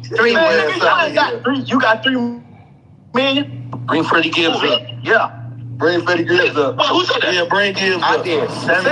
Savage asked you if you got $3 million. He actually Gibbs got up. Savage, bro. Like, I like. That's a lot of money. That's a lot of money, bro. now, nigga. Don't start stuttering now. Nigga, they said Jake Paul and Nate Robinson I'll give you the discount. No, let's have you talk, nigga. I'll give you the discount. $1 million. Yo, I'm not stepping no ring for this. Come on. What the last time we do tomorrow? Bro, Jake Paul and Nate Robinson just fought for $600,000. No, they did not. Yo, Jake Paul made like $17 million off that. And Jake Paul. Yeah, I've been hearing people say that Jake Paul only made 600,000. Yeah, that's incorrect. Yeah, I don't know about 17 million, but he made way more than 600,000. And just the fact that his YouTube, everything has went up since then after knocking out Nate. You know what I mean? Yeah, he's made more than 600,000 people. That T, I'm making mill. Yo, that was the base shit that they made. Jake Paul made 17 million. Facts. I'm not stepping in the ring with this nigga with a do-rag for less than $1 million. You think I'm crazy? This Nigga. I'm finna put it together. I'm sorry. I'm gonna make sure you be honest with you. We could do it tomorrow. I'm gonna make sure you get $1 million. I'm finna put it together. I own some Triller too. So hey, Savage, I just need to DJ the fight. Please, Jesus, let me DJ the fight. Savage, I just don't feel like we should be paying somebody $1 million who ain't gonna go the whole distance, bro. Look at this nigga. How many rounds you think you gonna last, bro? He just said, look at my opponent. How many rounds you think you gonna last, bro? I don't think he can make it past the second round with me. I give him 3. What about you? So look, check this out. I just noticed that his talking voice sounds exactly like Dej Loaf. Whoever heard Dej Loaf speak in an interview? He sounds exactly like Dej Loaf. She got a real feminine, dainty, petite ass voice. He sounds exactly. I don't think that he would make it, past the second round. His shit sound just like Dej Loaf. Exactly. If you don't make it past the second round, you gonna take a pay cut? Of course, we can do that. Hey, Sam, that nigga Acme need to fight Freddie Gibbs. Fuck all that. Bring Gibbs up. Bring Gibbs up. But Freddie needs a 3. This clubhouse, I'm not gonna be unfair. I'm not gonna have 80 niggas up here that don't like him, bro. So we gonna have to start moderating him and bringing some people who fuck with him, because we can't just all attack him, bro. All right, so look, let me say this. But when Freddie Gibbs, why you get wait, Shake, hold on, y'all, hold on. Shake had a question for that. When Freddie Gibbs, I got a question for that, though, serious here. Hey, I'm really, how can you be friends with a nigga that ratted like that, bro? Cause he ain't no street nigga. He don't give a damn. Yeah, I'm not no street dude, bro. That is true. Like, I don't know why street dudes I don't know why y'all do that. Akademiks has made it known that he's a civilian, but at the same time, civilians get killed for being associated, because that's just the truth. If a nigga come through to kill his op, kill a nigga that snitched on him, and you standing right next to him smiling, your ass gonna get murked too. That bullet not gonna say, oh, okay, I ain't gonna come out this gun because he a civilian. So you can keep playing them civilian games if you want, you know what I mean? But I will say you are a civilian. Yes, you are a square ass nigga. You know what I mean? Yes, you're not a street nigga. You are you're not even a man with morals. Yes, I agree with that. You know, but civilians gonna get killed for playing these civilian ass games too. One minute you want to be a civilian, one minute you want to hang with niggas that's being caught up in bullshit all the time. Yeah. You know what I mean? You gonna accelerate to your expiration date before the appointed time because you want to be associated with motherfuckers that's sitting over there telling on the whole world. Shit is separate, bro. Like, If you was in 6'9", Hey, if that nigga Gibbs in the room, I ain't gonna lie. If you was in 6'9", shoot right below. Act with a Try to play your hold on. Niggas be trying to play that civilian card, but you know what I mean? Like Jay said, you standing next to that fire too close to it, you will get burned. I'm with you. I'll be honest with you. he would have told us. Seven. Can I ask you a question though? Yeah. You say he ain't no. I'm just this on some real nigga shit. You ain't gotta be a street nigga to have morals. Number one. Number two, he dealing with people. He in the game where there's a lot of street niggas is involved. He's not in the game. He's a spectator. Listen, bro. Just listen, bro. I agree to disagree with you, but he fucking with street niggas, bro. He getting paid from fucking with street niggas, bro. That shit not cool, dog. Are we okay? So are we gonna hold the executive of the label who give him 6ix9ine money to record to the same standard? Hell yeah. Bitch ass. No, the hell we ain't. No, nobody. You can't say we. Hey, yo. Niggas ain't gonna get. Hey, bro. Everybody can't talk at one Everybody be time, having bro. that energy for me. Oh, I'm glad Savage said that. Everybody be having that energy for me. Nah, fuck but that nobody Savage want to can't talk say about you, foundation bro. people, Fuck right? you talking about, bro. Nigga, I ain't trying to say that, nigga. I ain't saving no nigga. This is real. This real shit, bro. A nigga, he's a blogger, bro. I don't expect him to be solid, bro. That's not. If a nigga that's stupid to put a nigga like that in their business, then that's how they gonna end up. I'm not even. I fuck with what 21 Savage just said. If a nigga that's stupid to put a fucking blogger into their street business, then whatever the results of that, nigga, that's your fault with your dumb ass. It's not in my business, but that shit not cool, dog. Academics ain't knowing no gangster shit I do. 6ix9ine ain't gonna never know that. He be antagonizing gangster shit though, bro. What you talking about? Posting some shit, bro. Everybody post. Yo, Dash. It's a million people. That shit, hey, listen, no disrespect, but all disrespect. Hey, check it out.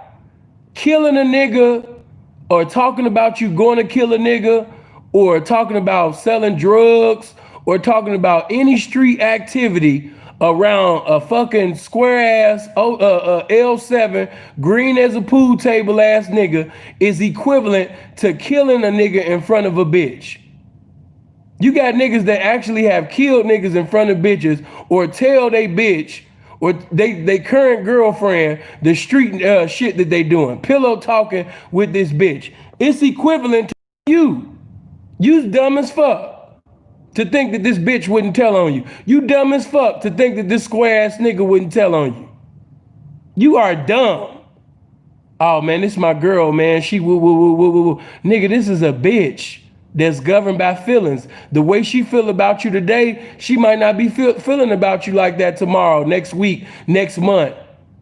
You know what I mean? I ain't even got to bring up next year. Nigga, she might not feel like that about you, nigga, in an hour from now. Her feelings towards you didn't change. And you talking about street shit and doing street shit in front of this bitch. You stupid. It's the same way of bringing street shit around an L7 ass nigga. You dumb. I just got to tell it like it is. Shotty stupid than a motherfucker. Shotty should be somewhere with a cigar in his mouth, fucking on bitches, collecting more millions, going to different countries, living his best life. But because he took his golden goose, he allowed his golden goose to get involved with street shit, the whole operation is fucked up. Everybody locked up. You dumb. You stupid. All you had to do is collect your money and chill. But you got this, it ain't no disrespect. It might be a Mexican in here. But you got this old Mexican square ass nigga in some nigga street business. You stupid. You dumb. Ain't no way to get around it. You're dumb. It seems like you got a personal problem, my brother. But I don't got no personal problem with you, bro, because I had a personal problem. What I'm saying is that anytime somebody bring an equivalent but even more relevant example, like the same energy ain't never really. Bro, ain't no relevant. Look, I'm not. Time out, bro. Wait, so y'all say before you say something, bro. I'm not bringing no bad energy towards you, bro. I don't got no problem with you. I'm just telling you what you're doing. You get your money how you get your money. That's you got to sleep at night with that. That shit ain't. I don't got no problem with that. Savage, the only thing you ask me a question, Sam. I don't got no problem with you saying either. I'm just saying, me personally, I'm an executive and I got morals. I don't be dealing with. You ain't, bro, Dash, let's be 100, bro. You was the one executive. Ain't too many executives like you. So you can't do that, first of all. Second of all, nigga, the executives is making all the money off the streets. So if that's what I'm saying, bro. But I'm just saying, who own the company? Okay, that's just like you as an artist, bro. You got morals in this way that you rock out because of just how you was brought up. Yo, Dash, you keep the same energy for all executives. You should do business with anybody that's signed to a label. Anybody at that label is a snitch. Would you refuse to do business with? Anybody that know me, I turn down shit from not dealing with. If I knowingly know, because you be in the streets and don't know niggas snitches. If I knowingly know somebody did some fuck shit, I'm not fucking with them. That's me. Hold on. You would never do business with anybody, any artist on Rock Nation, right? Bro, you're not finna twist my words, bro. You're not finna do that. I'm asking you a question. He asking a good question. He's asking a very good question right now. Don't switch the energy. Because if you gonna talk that shit, you know what I mean? Like you a nigga that's got standards that's bigger than life itself, then nigga, you gotta ride with it. He just asked a very good question. Are you going to do business, you know what I mean, with anybody from Rock Nation? Anybody that know the business with Rock Nation, you know that if you a nigga of morals and standards and you said that you not fucking with snitches at all, which, you know, just to keep it real, it's damn near impossible. It's damn near impossible to say that you're gonna go, especially if you're trying to go to the elite level within the music industry and say that you're not fucking with snitches. It's impossible. If a nigga say, you know what I mean, and he trying to go to the elite level of the music industry, impossible. It's certain levels in the music industry that you're gonna have dealings with homosexuals. You're gonna have dealings with known snitches, people like Puffy. You know what I mean? You're gonna have to do that. So niggas can tell you that they don't fuck with snitches and all of that, and then they'll tell you that they just got some good advice from Puffy. They just got through kicking it at Puffy's house. Like, make this shit make sense. You know what I mean? Nigga, I don't fuck with no snitches. Nigga, you know the code. I don't fuck with no police shit. None of that. But then got pictures smiling with Rick Ross, holding his hand and kicking it with Rick Ross and shit. Like, hey man, these rappers is actors, man. Don't feed into the image that they conveying within the music and the media. That's not the real. Let's go. Tonight. So I'm asking you a question. Would you do business with any artist signed to Rock Nation? Yes or no? Any artist signed to Rock Nation, yes. You say yes? Would I do business with people from Rock Nation? Of course, yeah. So, because you know what you finna say. You finna say, no, what you finna say? Know what you finna say? Oh, old girl did. See, yeah, that's why he should have got quiet. Because you was talking like you was just so solid and you had standards that was bigger than life itself, but yet and still you would fuck with somebody, you know what I mean, from Rock Nation. See, yeah, I can't. Yeah, he should have just shut the fuck up. So you don't keep the same energy. So you don't keep the same energy. That's what I'm saying. I'll keep the same energy, bro. Don't worry about it. You're not keeping the same energy with other people. Like you're saying, like pretty much, you're compromising your morals based on who you can make money with, my nigga. On they ass. That's what I say. A lot of niggas that be trying to make it street, it ain't this street. A lot of you niggas are stupid. And the only niggas that siding with you is other stupid ass niggas.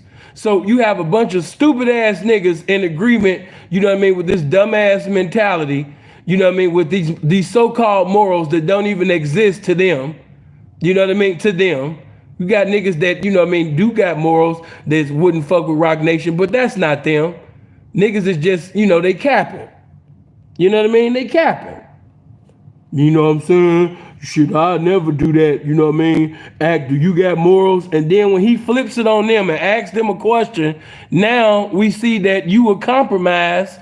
You know what I mean? Based on the fact, and then and then that was another thing. A lot of times niggas don't want to say nothing because they know Jay-Z is behind it. You know what I mean? They know Jay-Z's behind it. Just like Meek. Meek fuck with Rock Nation. Meek fuck with Rick Ross. Like, and so for you to keep coming up with this like real nigga, morals above everything, street persona, like my nigga, that ain't even you. You need to come up with a new persona. The police put you on. You know what I mean? The police put you on. You can't get around that.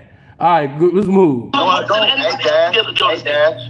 You're never gonna see him, Dash. Ever, I promise. Ever. Bro, I'm not trying to fight no fucking academic savage. Come on, bro. I look goofy as hell, boy. Niggas laugh at me. That man ain't finna do nothing like. Bro, it's a lot of. Ain't no morals in this. He gonna tell on you, man. So niggas gotta. Bro, I just don't want nobody to twist up what I'm saying, bro. I don't have no problem with this man. I would love that nigga post some shit. I'm just saying. Niggas gotta take that. I'm talking about just in general, bro. Niggas gotta stop expecting real shit from niggas that ain't come from that, bro. Yeah, like a nigga don't even post it. So it's like either way it go, it's like he was doomed. So it's like, bro, don't even expect that from him. Like you shouldn't even put a nigga in a predicament to where he can even have anything to tell on you in the first place. That's the first mistake. Before he even go in there and tell, how do he know what to tell? That's the real problem. Exactly. Akademiks is a fucking blogger. I don't expect him to not fuck with no nigga who snitch because he's not a street nigga. He don't act like he come from that. None of that. So I'm not even worried about that. You ain't. Like, niggas just gotta just be real about this shit, bro. Like, niggas gotta start. Everybody can't be that, bro. It's a select few people who are that. Like, we can't put everybody in that category, bro. Like, Akademiks ain't a street nigga. He's a blogger. So he can. Hey, is that a flaming homosexual in my comment section talking about 21 is daddy? Come on, man. You might got to get on your job, man. That's somebody's son in my comment section talking about 21 is daddy. Come on, man. Get his ass up out of here. I told y'all, man, I don't like no blasphemy. I don't like no homosexual shit in my comment section, disrespecting God or any of that. My nigga, that's somebody's son in the comment section talking about 21 is daddy. Get that nigga up out of here immediately. What was 6ix9ine? Shit, that's on them at the end of the day. But I mean, listen. I don't do crime, bro. So like, to keep it real, that snitching shit don't got nothing to do with me. I will say, I ain't gonna lie, it ain't even about doing crime. It's just about a certain environment. Like, nigga, my mom and dad don't even really too tough want me around no rap, and she ain't never did no crime. It's just like certain environment niggas grow up in. You can't. What happened when he tell on you? Well, I will say, like, trust me, like, I do think I wouldn't put $1 million on 6ix9ine being like, I'm not like, I look at that situation and I move a thing to go hold me down. I really don't got no relationship with no nigga like that. Truth be told, like, no. So of course when I see him do that, you know, again, I'm not in the street, even though like clearly, you know, he probably ruined a lot of people's families. You know, and I understand people be mad at him. But what I take from that is that this ain't a nigga who's gonna be too loyal, and the day he flip on you, don't be too surprised, nigga. Like that's how it is. Take it for what it is and keep it moving. That's what I do. You know? But again, like if y'all expect me to like do the ultra street nigga shit, like I'm sorry, like y'all gonna be disappointed a lot of times. That's why I be trying to tell y'all gotta build up. And this is why I always say, like when I do anything like y'all, because it will never be me. And I don't be faking. Because I'm not y'all. I'm not from the same, like I'm me unapologetically. And you might like certain shit I do. You might be able to see both sides and be like, yo, I get why he did it. Or you might just be like, fuck that nigga. But that's just me. I really want there to be an ultra street nigga blogger to kind of get to that level that could really, like, you know what I mean, the same type of shit that y'all are upset at, that they could use their platform and use everything. We already got one, but I wouldn't consider him a blogger. But Big Bank is like, he gonna report from definitely one. Real. Hey, Meezy, Freddie Gibbs just came back here. Yeah, let Gibbs up. Lord. Hey man, I don't know why everybody expecting much. He been fighting crime since Kim Possible when he was helping him when he was helping Kim Possible on the laptop. Meezy been sitting on that one for 20 minutes, I guarantee. Yo, Meezy, bro, I thought you rock with me heavy, bro. What's going on, dog? Dude, but that still don't. He's been fighting crime. We know that. Hey, look. You hear me? Yeah, I mean. So look. What's good? Do you get paid from that shit? What? Hey, y'all, PTR. This is academics in high school. Like, do you benefit from promoting certain artists? I mean, at times, yeah. Like, you know what I mean? Like, I work with labels, like 100%. Right. Like, I work with labels and digital teams on certain shit. Like, I'm pretty transparent about like that. What's savage? Obviously, like certain shit on just reporting shit. Like, obviously, I get paid from YouTube. Just like, you know, having that brand on particular platforms. Like, I have exclusive deals to do certain things on certain places. You know what I mean? I'm not gonna, you know, spell everything out, but obviously income comes in. Like, I've done a pretty good job of, you know, just what I've naturally done, kind of turned it into a business model, which I'm super happy about. But still being able to keep the authenticity where it's like, yo, like if I'm not rocking with something, or you know what I mean, if it's like a nigga like, well, Dad, if I don't want to promote you, I don't care what the money is, I don't gotta do it. You feel me? So like, I'm cool with what I do. You feel me? Like, how much you get paid though per post? How much you get paid per post? I mean, I ain't gonna be saying that on here. You said, you reiterated, you said you're not like a street dude or whatever, right? Well, we understand that, but do you have any morals and principles to you? Because you said you checked 6ix9ine when he wrote the comic under your shit when Vaughn passed away, but you actually knew some of my dogs. He took them away from their families, so I'm trying to understand, like, you for real, like, because you're really having a conversation amongst some real niggas. I don't know everybody on this platform, but some of these niggas, I could be just like getting by. I know this is your friend. I know you work for them. So you need to like let it be known to us. Like, yo, cool, like, this is what I do. I work for them people. This is my man. Wait, work for who? Going on? Like, you trying to go around the bush in circles. Wait. I work for 6ix9ine? You work for his label must pay you or some shit. Are you on 6ix9ine payroll, or were you ever? Hey, listen. Yo, this app is full of all these industry people. If a motherfucker find an invoice of me getting paid from anything to do with any promotion for 6ix9ine, I will give you everything in my bank account. I've never gotten paid for that. Yo, this is simple business. It's crazy that sometimes I gotta break it down. Like, if me and Drake had the same rapport as me and 6ix9ine, nigga, I'll post about Drake 3 million times. It's gonna get my platform big. I'm getting exclusive details. It's mutually beneficial. To keep it real, the reason why every time one of these digital teams come from a label come hit me and say, yo, we got so-and-so's album coming out, if nigga, I hit them over the head. I'll tell you that proudly. You know why? You know when they trying to break an artist and say, yo, Act, we see what you did with 6ix9ine. We trying to break so-and-so. I hit them over the fucking head. You know why? Because they seen it. They seen it happen. They said, we seen what happens, how powerful you are when you've aligned with any artist. Now, I get it. This is a 6ix9ine issue, so you're not looking at it like that. I'm just telling you on a business level what that means for my brand, why I don't need to get paid from 6ix9ine. The most I've gotten from his label, they send me a couple of packs. That's it. And principles to you. Okay. That's what I'm asking. Okay, now answer that. And the answer to that is yes. At the end of the day, this conversation ain't gonna end who your friends is, who you do business with, bro. I don't even know you. I'm just asking as a man, bro. Do you have morals and principles? Because you said something that you checked the nigga about some foul shit he did. So like, okay, and again, I do.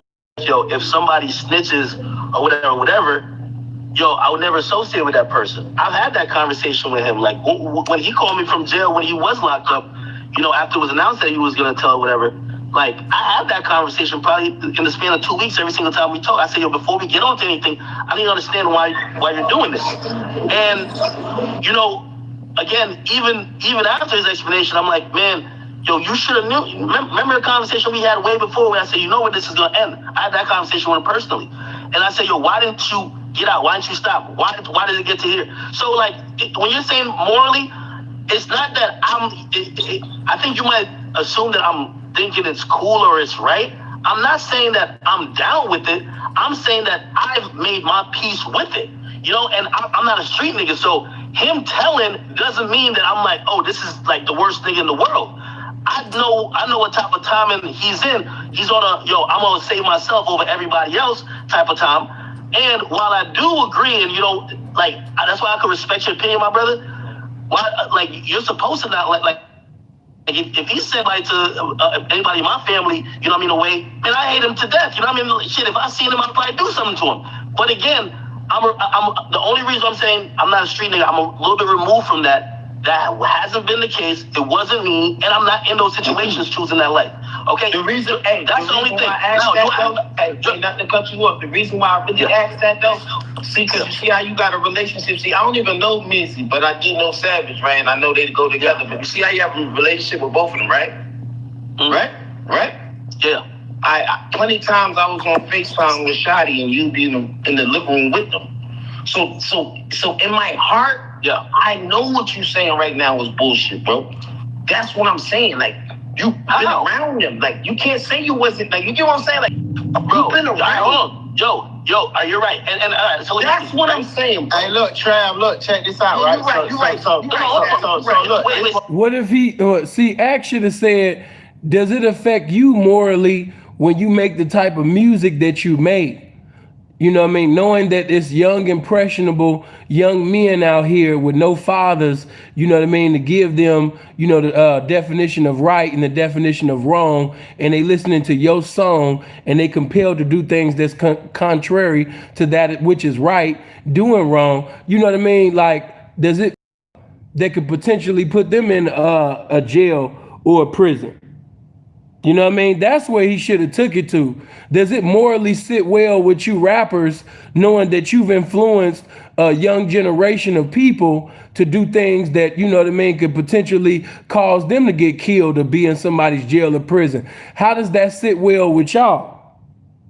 How does that sit? He should have said, how does that sit well with y'all? Did y'all have that same morals and all of these standards for that nigga Future when Future was making all these hits, concerning getting high and off these drugs and shit? Did you have all of these morals and these standards for niggas that was telling you to go trap or die? Did you have this same fire, for these rappers? And he could have sat up there and really switched it on them, but he just listening, But, if we gonna play the moral game, let's play it, on all sides. This what we gotta ask him. This what we gotta ask him, Trav. Were you affected by the things that? That's what I'm saying.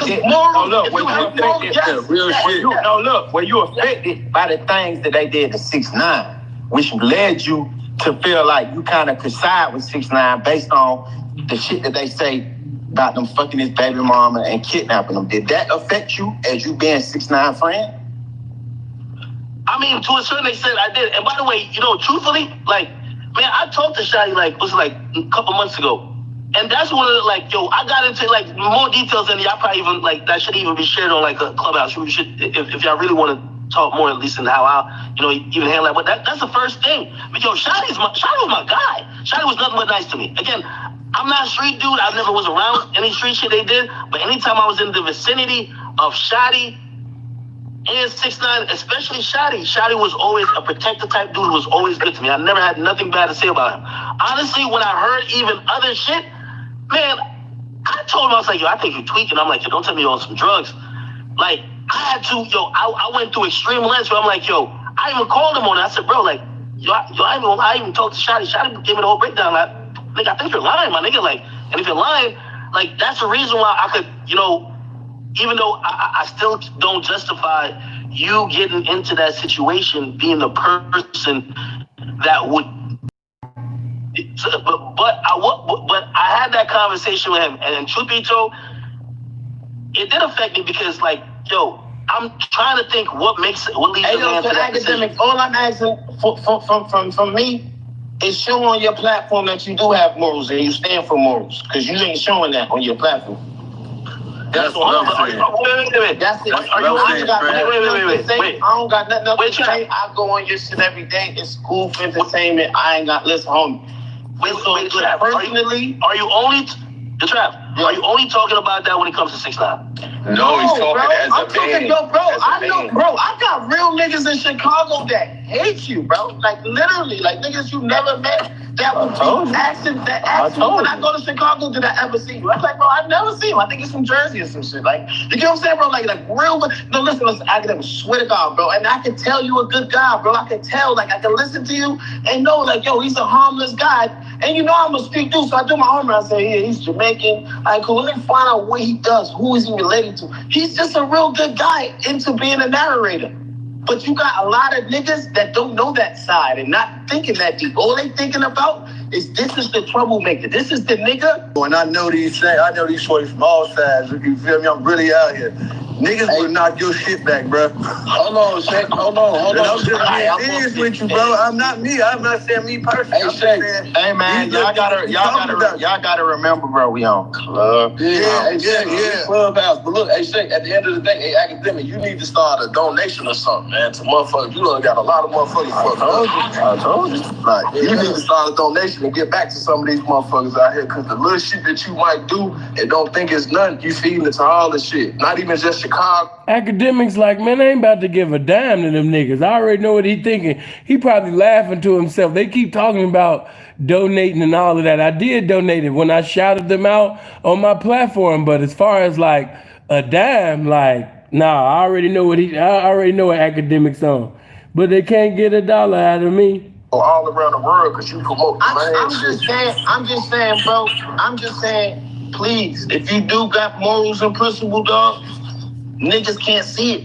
Regardless of you being a civilian, bro, you don't gotta be a gangster or no have morals. Yo, Trav, still with what you're saying, you're talking about some shit that, like, even when you said the shit. No. Like, you just acting like, yo, I'm a fucking immoral ass person. Which I'm gonna be honest with you, bro, I can't accept that. I ain't gonna lie to you. Like, cool. If that's all you see, like, I can't run too tough for that, bro. I ain't gonna lie to you. I'm gonna let you understand. I'm telling you, I don't know you personally, but I watched your actions up to now. So I'm showing you your actions up to now. You get it? So I'm asking you, now I got to ask you a real question. Yo, bro, this is who you've been 7-6 years ago. Do you have any morals and principles to you? Well, I hope Imagine a rapper asking you, do you have any morals or principles to you? that's your answer, because I gave you an answer. I don't know if you accepted it.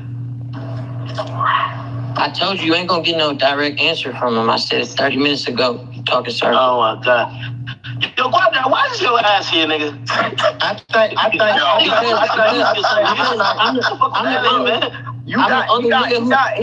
the only nigga that's gonna be correct. He got morals and principles because every man has to. It's just no way that you can't. They probably just, and at the same time, he is 6ix9ine friend. So at the end of the day, he gon' sympathize with a lot of the shit that 6ix9ine might say on his reasoning for what he did. And with the Chicago shit, it's like that shit is too delicate for Clubhouse. I don't know how many times I gotta say it. That's expensive.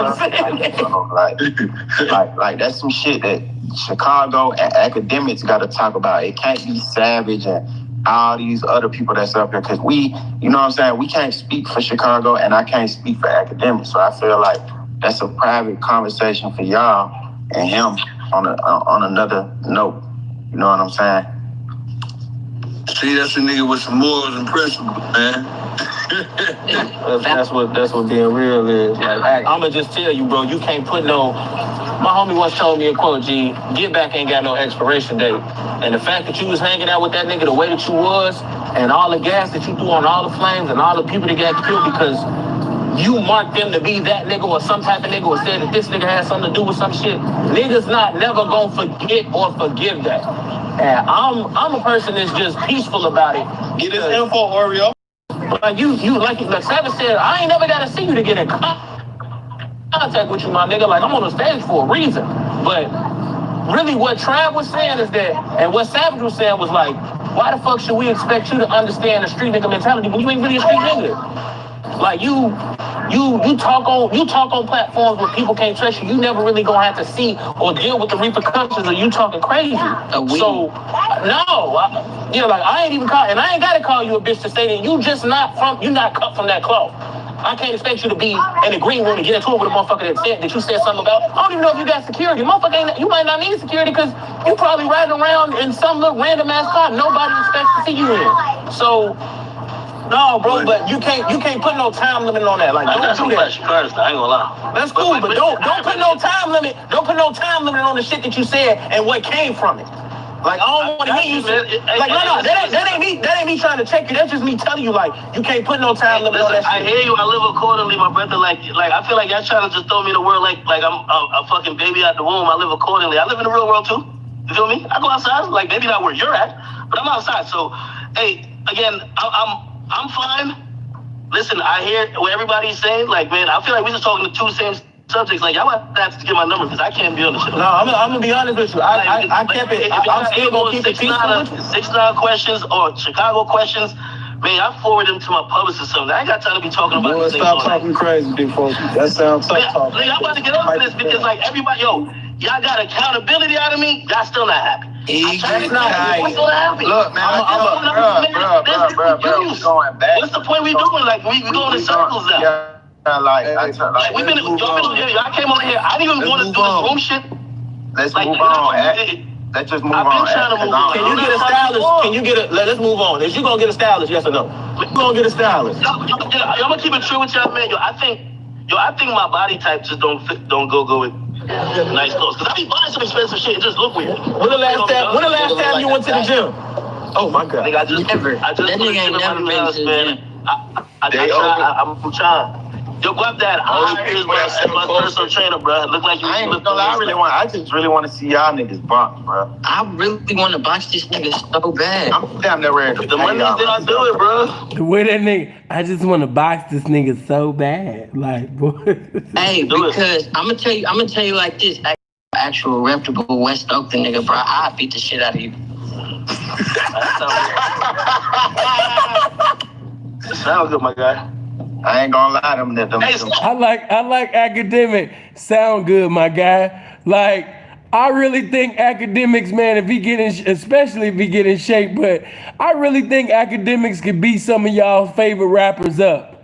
I think some of y'all favorite rappers is bitches. That's what I think. You know what I mean? And I think that if it was just no guns, no security, no hood, and then it's just one-on-one, Akademiks. Them lanes be having hands, bro. Telling you, bro. I'm just saying, you on it be the niggas you least suspect, bro. Them niggas be having them beaters. Savage, set it up. Yo, Savage, set it up, brother. You said you got the Triller Connect. You feel me? I think I seen that on there as an investor too, nigga. I seen that. Yeah, I am. Yeah, see, set that up, my nigga. I want to yeah, big 4L. We don't no plan. But look, though, I want to get what the fuck wrong with my shit? Man, Meezy, mute your mic, all that country ass shit, bro. You know you out and it's loud. Hey, Guap. So if niggas settle up in the ring and act beat you up, you gonna time rep? I'm gonna be an actor after that. I'm gonna be an actor. If I lose the Akademiks, I'll open a pizza restaurant in my business. All right, so look, man. All right, we got Nate Robinson and Floyd undercard gonna be Akademiks and Guap. Do it. Nah, hell nah, man. Hell no. I'm talking shit. I'm Don King of this shit, bro. We ain't doing that. I'm with it. We ain't no fucking undercard. We the main event. Hey. All that. And we don't need a commentator that's just. Hold on, man. Let me try to like get it ahead. Like those are admitted biases, like, you know, and. Hold on. That actually was getting the information and putting it on one. All right, cool. Hold on. Like me knowing a nigga, and I tell you, music, you punch me in the face and I'm embarrassed in front of the whole club, I might come back and you just don't. Even if you see another blog post some shit, like a small.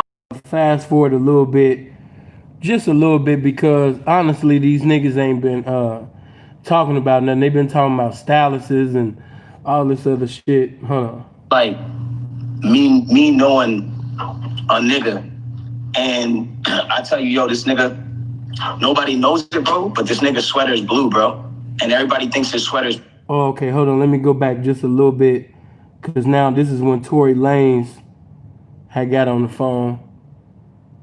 Not anything. It really started, I think, with the Drake thing. Like when I was posting. All right, hold on.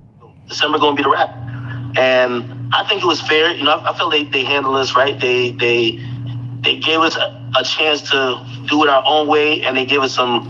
They gave us some lead time. You know, like it's rare that you see a lot of. Especially content-wise, you see a lot of like shows or like programs last for the time we did. We lasted almost like damn near 4 years, and you know I'm proud to be a part of like some dope-ass moments. You know, shit, Yachty was on one of the moments with us. Shit, like we just had many different moments, and like I'm proud of that. I'm just looking forward to like the next. Like what's the reasoning behind it? In college, I was DJing. I got into radio because I'm Jamaican and I just love to talk. You know, like as the DJ in the Jamaican culture, dancehall culture, is basically the voice of the culture.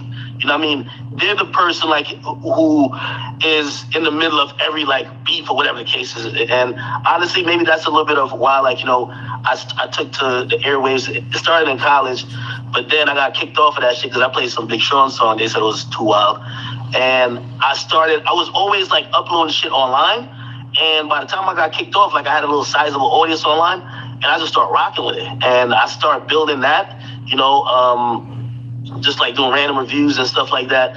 And I wasn't even thinking of it being a job. I was always thinking like, yo, I'm bad at networking. So like the reason why most of the people, which I think in the industry don't like me, because like they also never met me, never seen me, never talked to me. And I never talked to them, and I don't even really have any desire to, just because like I felt like I got to the point by escaping that. I never fucking interned for nobody, nothing like that. I just came up through the internet.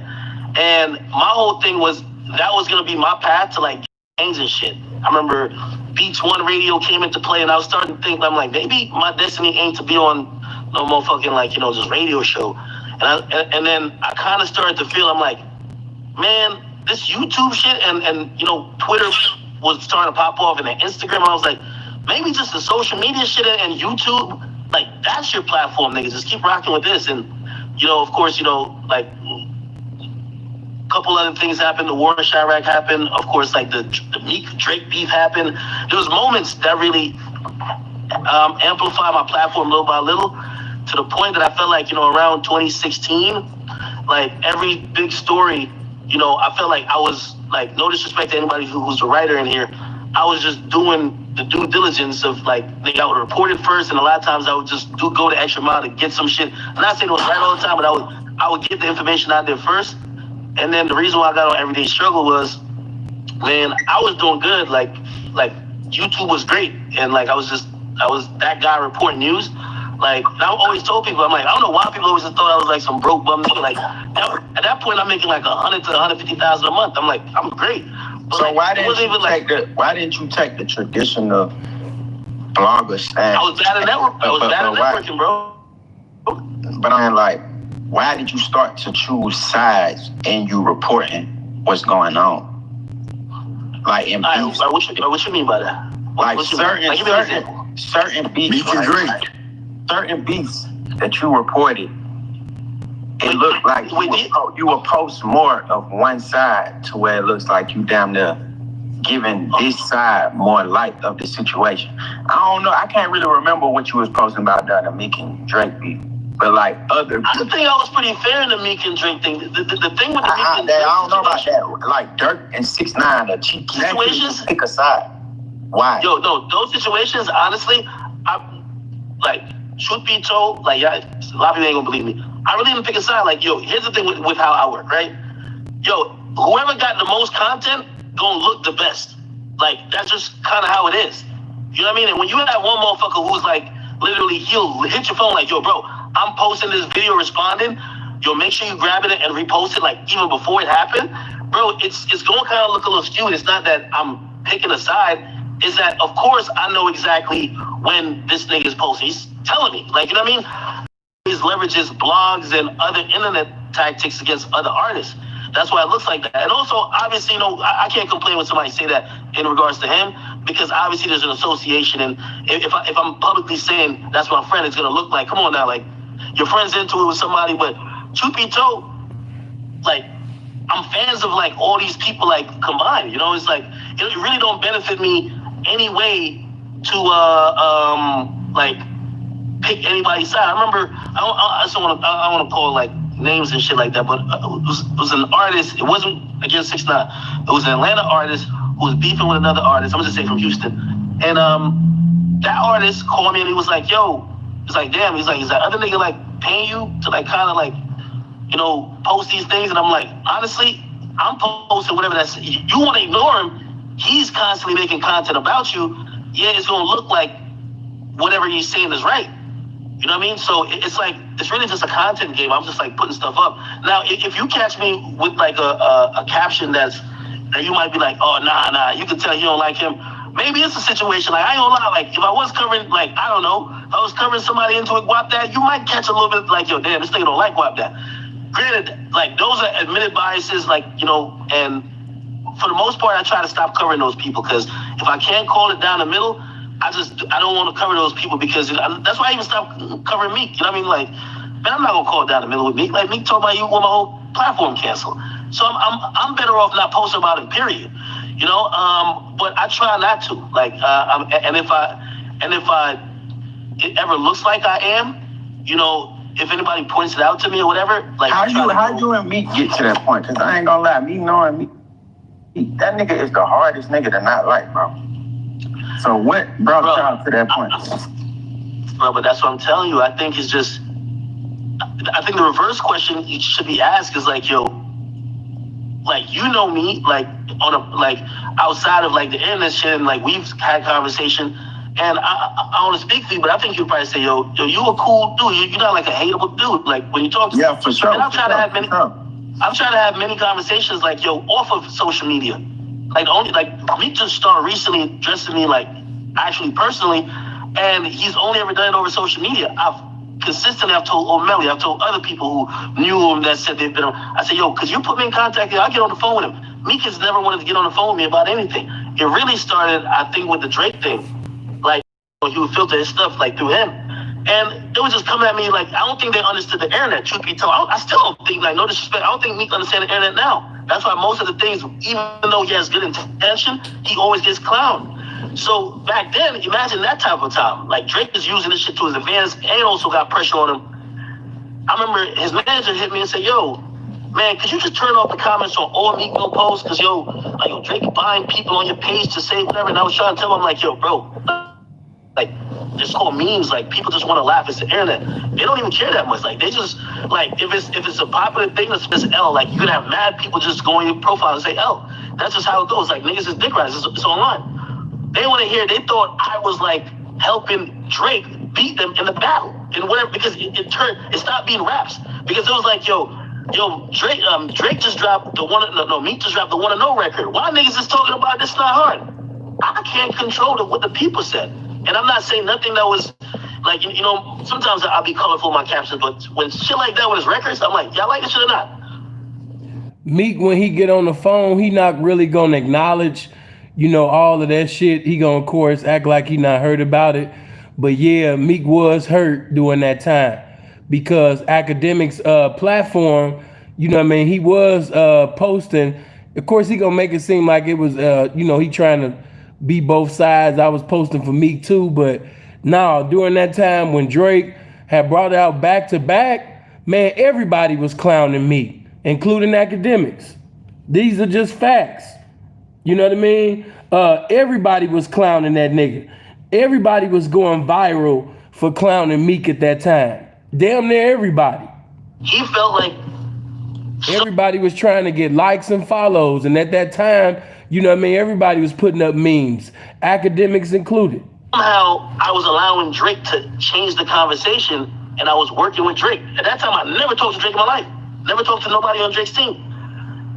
So that happened. Then here's the thing: he wanted me to, which again, put like this, yo, like, and I ask you, Savage, if you told me about some shit that happened in the industry, right, and it's not publicly known.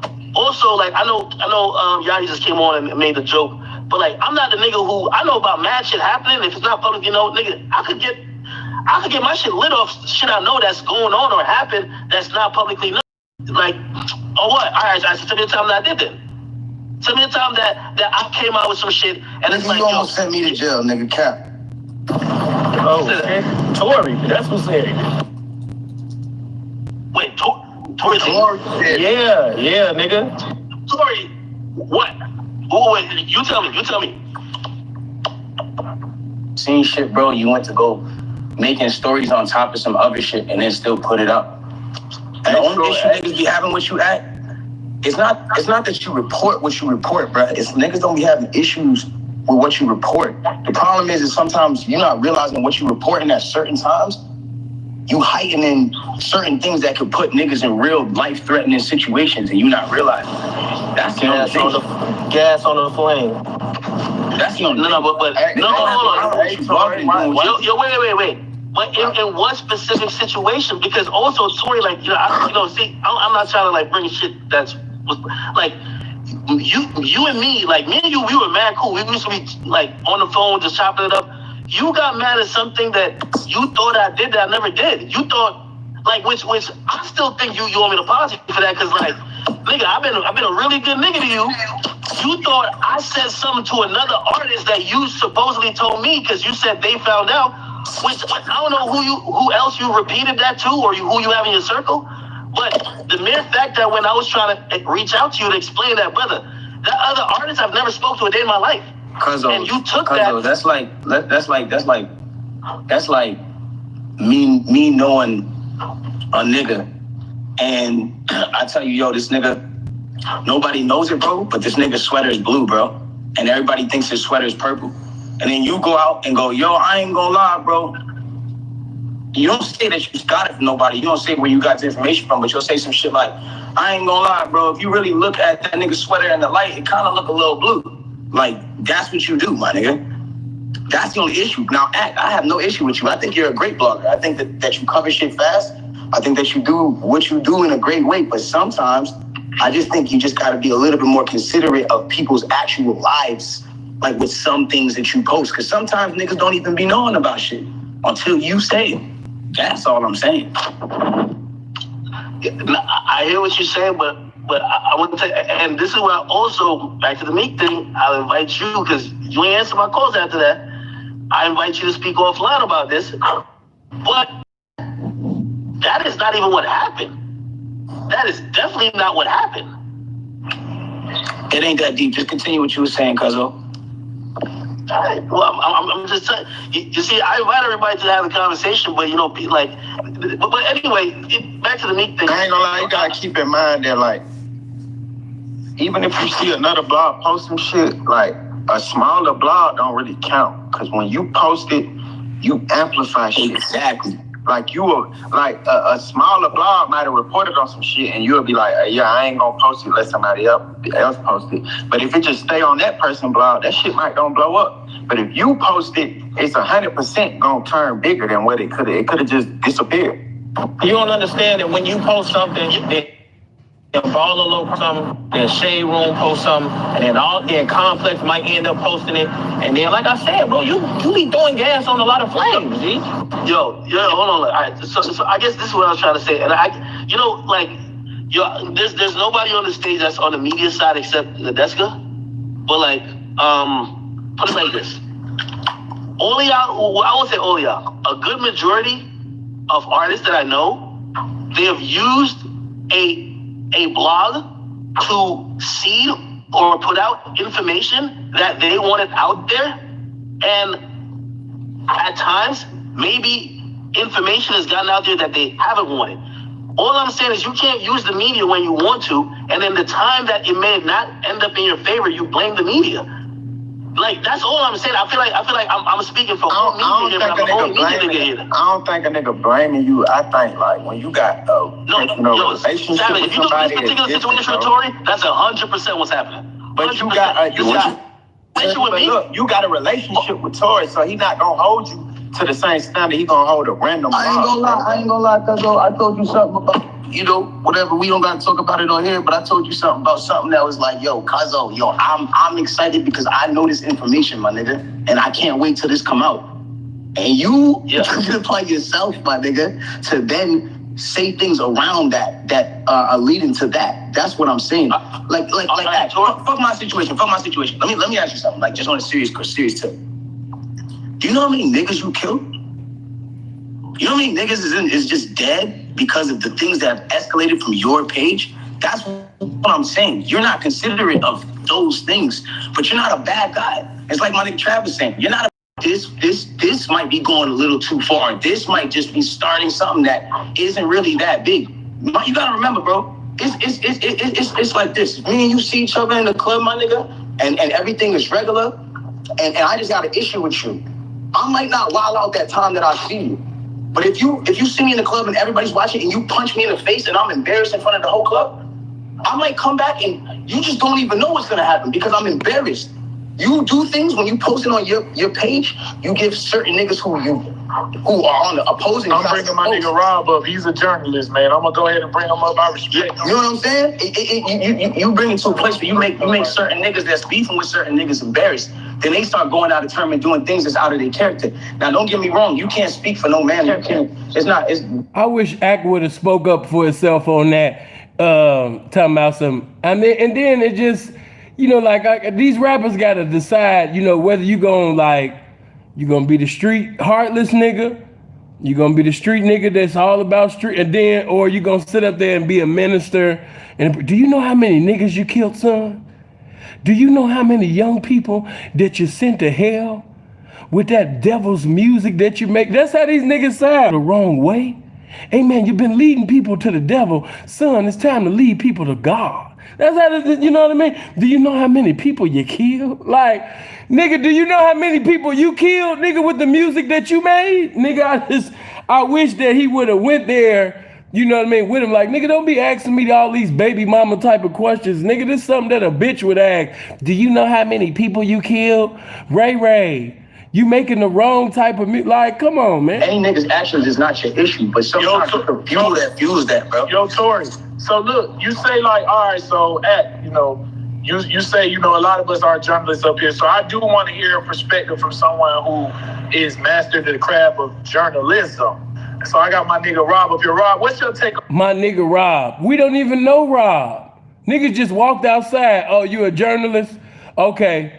You know what I mean? I'm about to bring my nigga Steve, you know what I mean, on my girlfriend's stepdaddy's, you know what I mean, left cousin's side. He's a journalist and just want to get his opinion. Nigga, we don't know this nigga. What you listen to, or if you do have an opinion, if not, I respect that too. I love Rob. Not really, because we do different things. You know what I'm saying? Like, I don't approve. I don't mean to be disrespectful, but I don't give a fuck with what Rob talking about. Hold on. You know why he be talking to crazy? You know what I mean?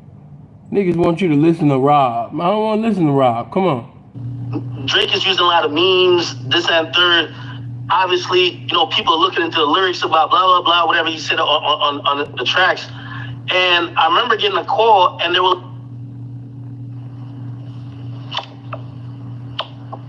What happened to him? He probably got a call. Got a phone call.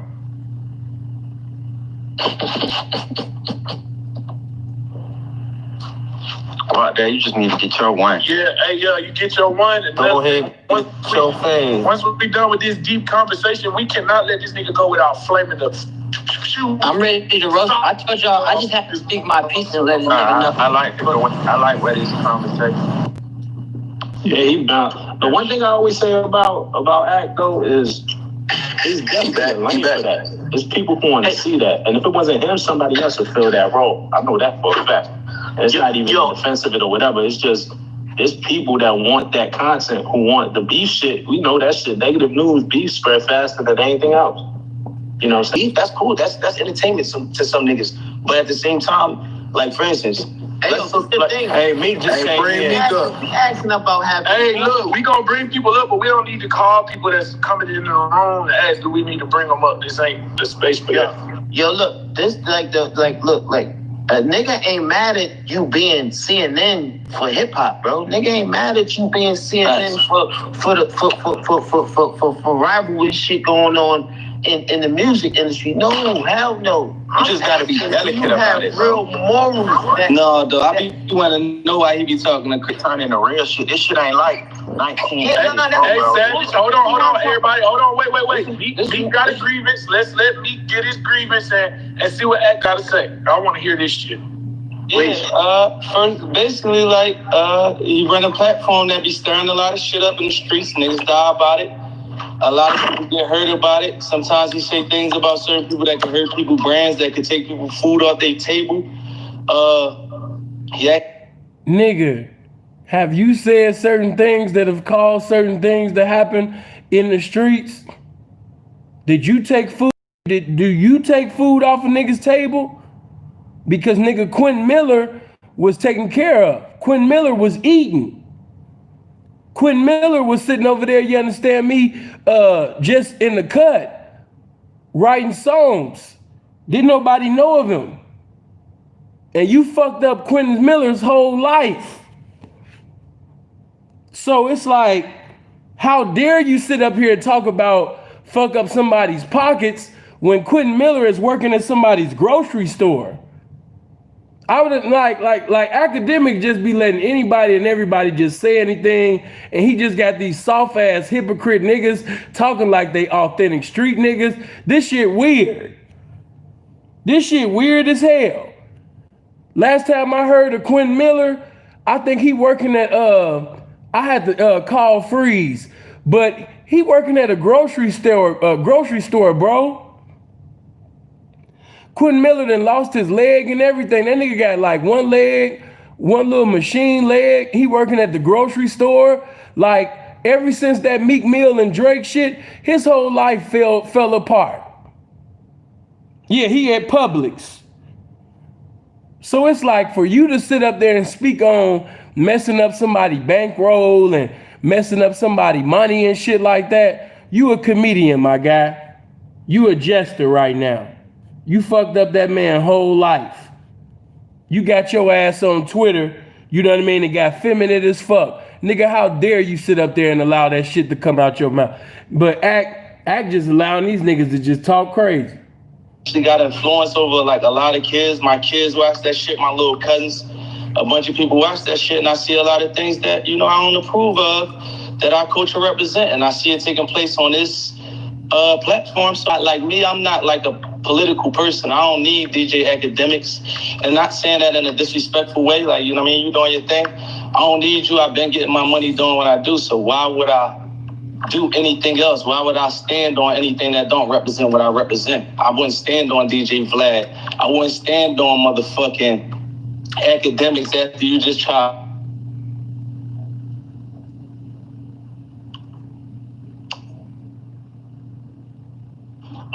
He probably got a call. Give him a second. There you go. He back. Grievance, when you taking it to talking about people and shit and speaking on people in certain ways, you gotta really be fully prepared to carry yourself like that when you see people like that. Every day I seen you just said something about me on the internet, I could have just posted your address today. I got your address. I ain't do that. I ain't want to take it there. Is this nigga slow? Why would you even say that? This nigga slow. This nigga is completely slow. I could have posted your address. Why even say that if you're not gonna have nothing done? Niggas is dumb. You see how God was merciful and got him out that situation, and now he's off of probation, and now this nigga within the conversation is talking about he could have gave up a nigga's residence information. This nigga is stupid. This is one of the dumbest niggas on earth. Meek is a dumbass nigga. I could have put your address out. I could have, and then that sounds so homosexual. I could have put your business out. I could have put your address out. Put it out then, bitch. That's it, man. And I know you're not ready for that with me, but I'm watching you repetitively go at rappers and taking from people without actually putting back in. If you put it back in, let me know. Because I don't really see that side. I just see people taking from our culture, a lot of bad things happening, and you're not putting back in, and that's really my grievance. My thing with Meek is, and by the way, he made some points in there. My thing is that since 2015, I felt like we could have had that conversation. And I get it now. You feel like you got to position your brand against mine. That's fine. But I felt like you had a grievance against me since 2015. And by the way, in 2015, you did see some value in my platform. But because things didn't shake your way, you actually like. The way you positioned yourself against me at that point. Let me tell you this, man. Look, this to step on that point.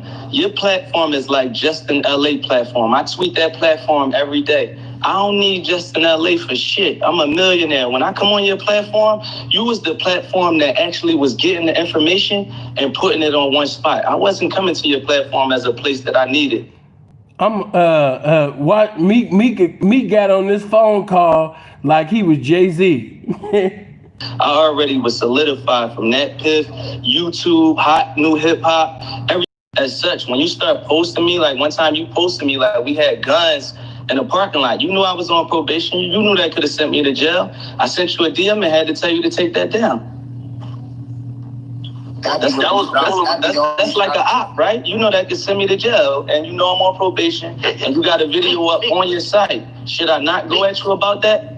Meek, you were with licensed security, my brother. Like again, in a situation that everybody was covering. Like again, I'll even chalk that up to my ignorance. But you was with security. It's not like you had no gun in your hand.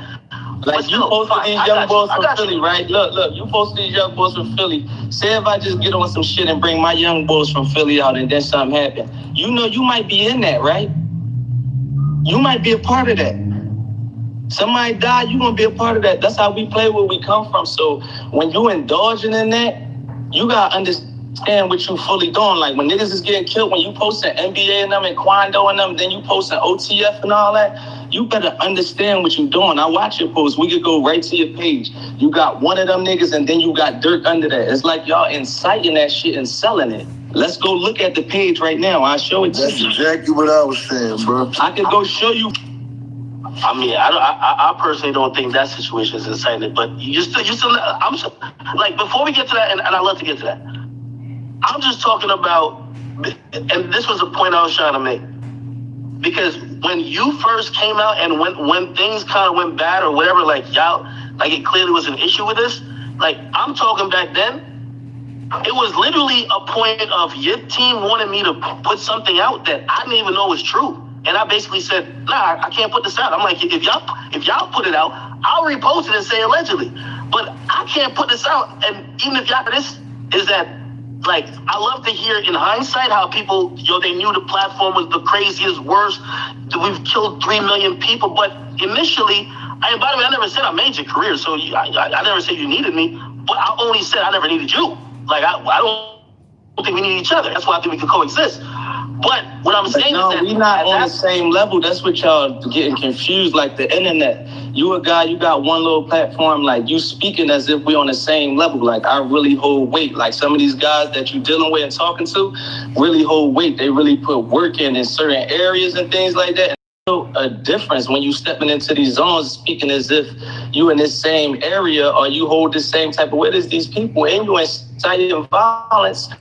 And you taking from the culture, so it's only right. People like you. I feel like you. I'm not going to listen to you. You're not going to answer. Did y'all try to, like, again, everything y'all saying? I could say you were part of it when your team was trying to get me to post some shit that wasn't true about a motherfucker, which would have probably decided whatever you're talking about, fam. See? I don't get into all that. Like I don't even understand that shit. Like when I post shit, I'm the shit.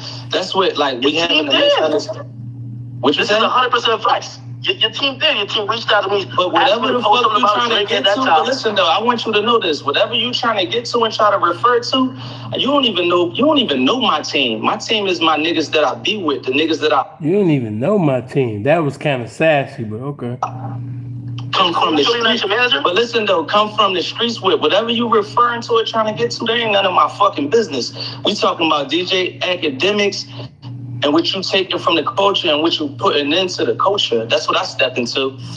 I don't Meek thing, and that ain't what he's speaking.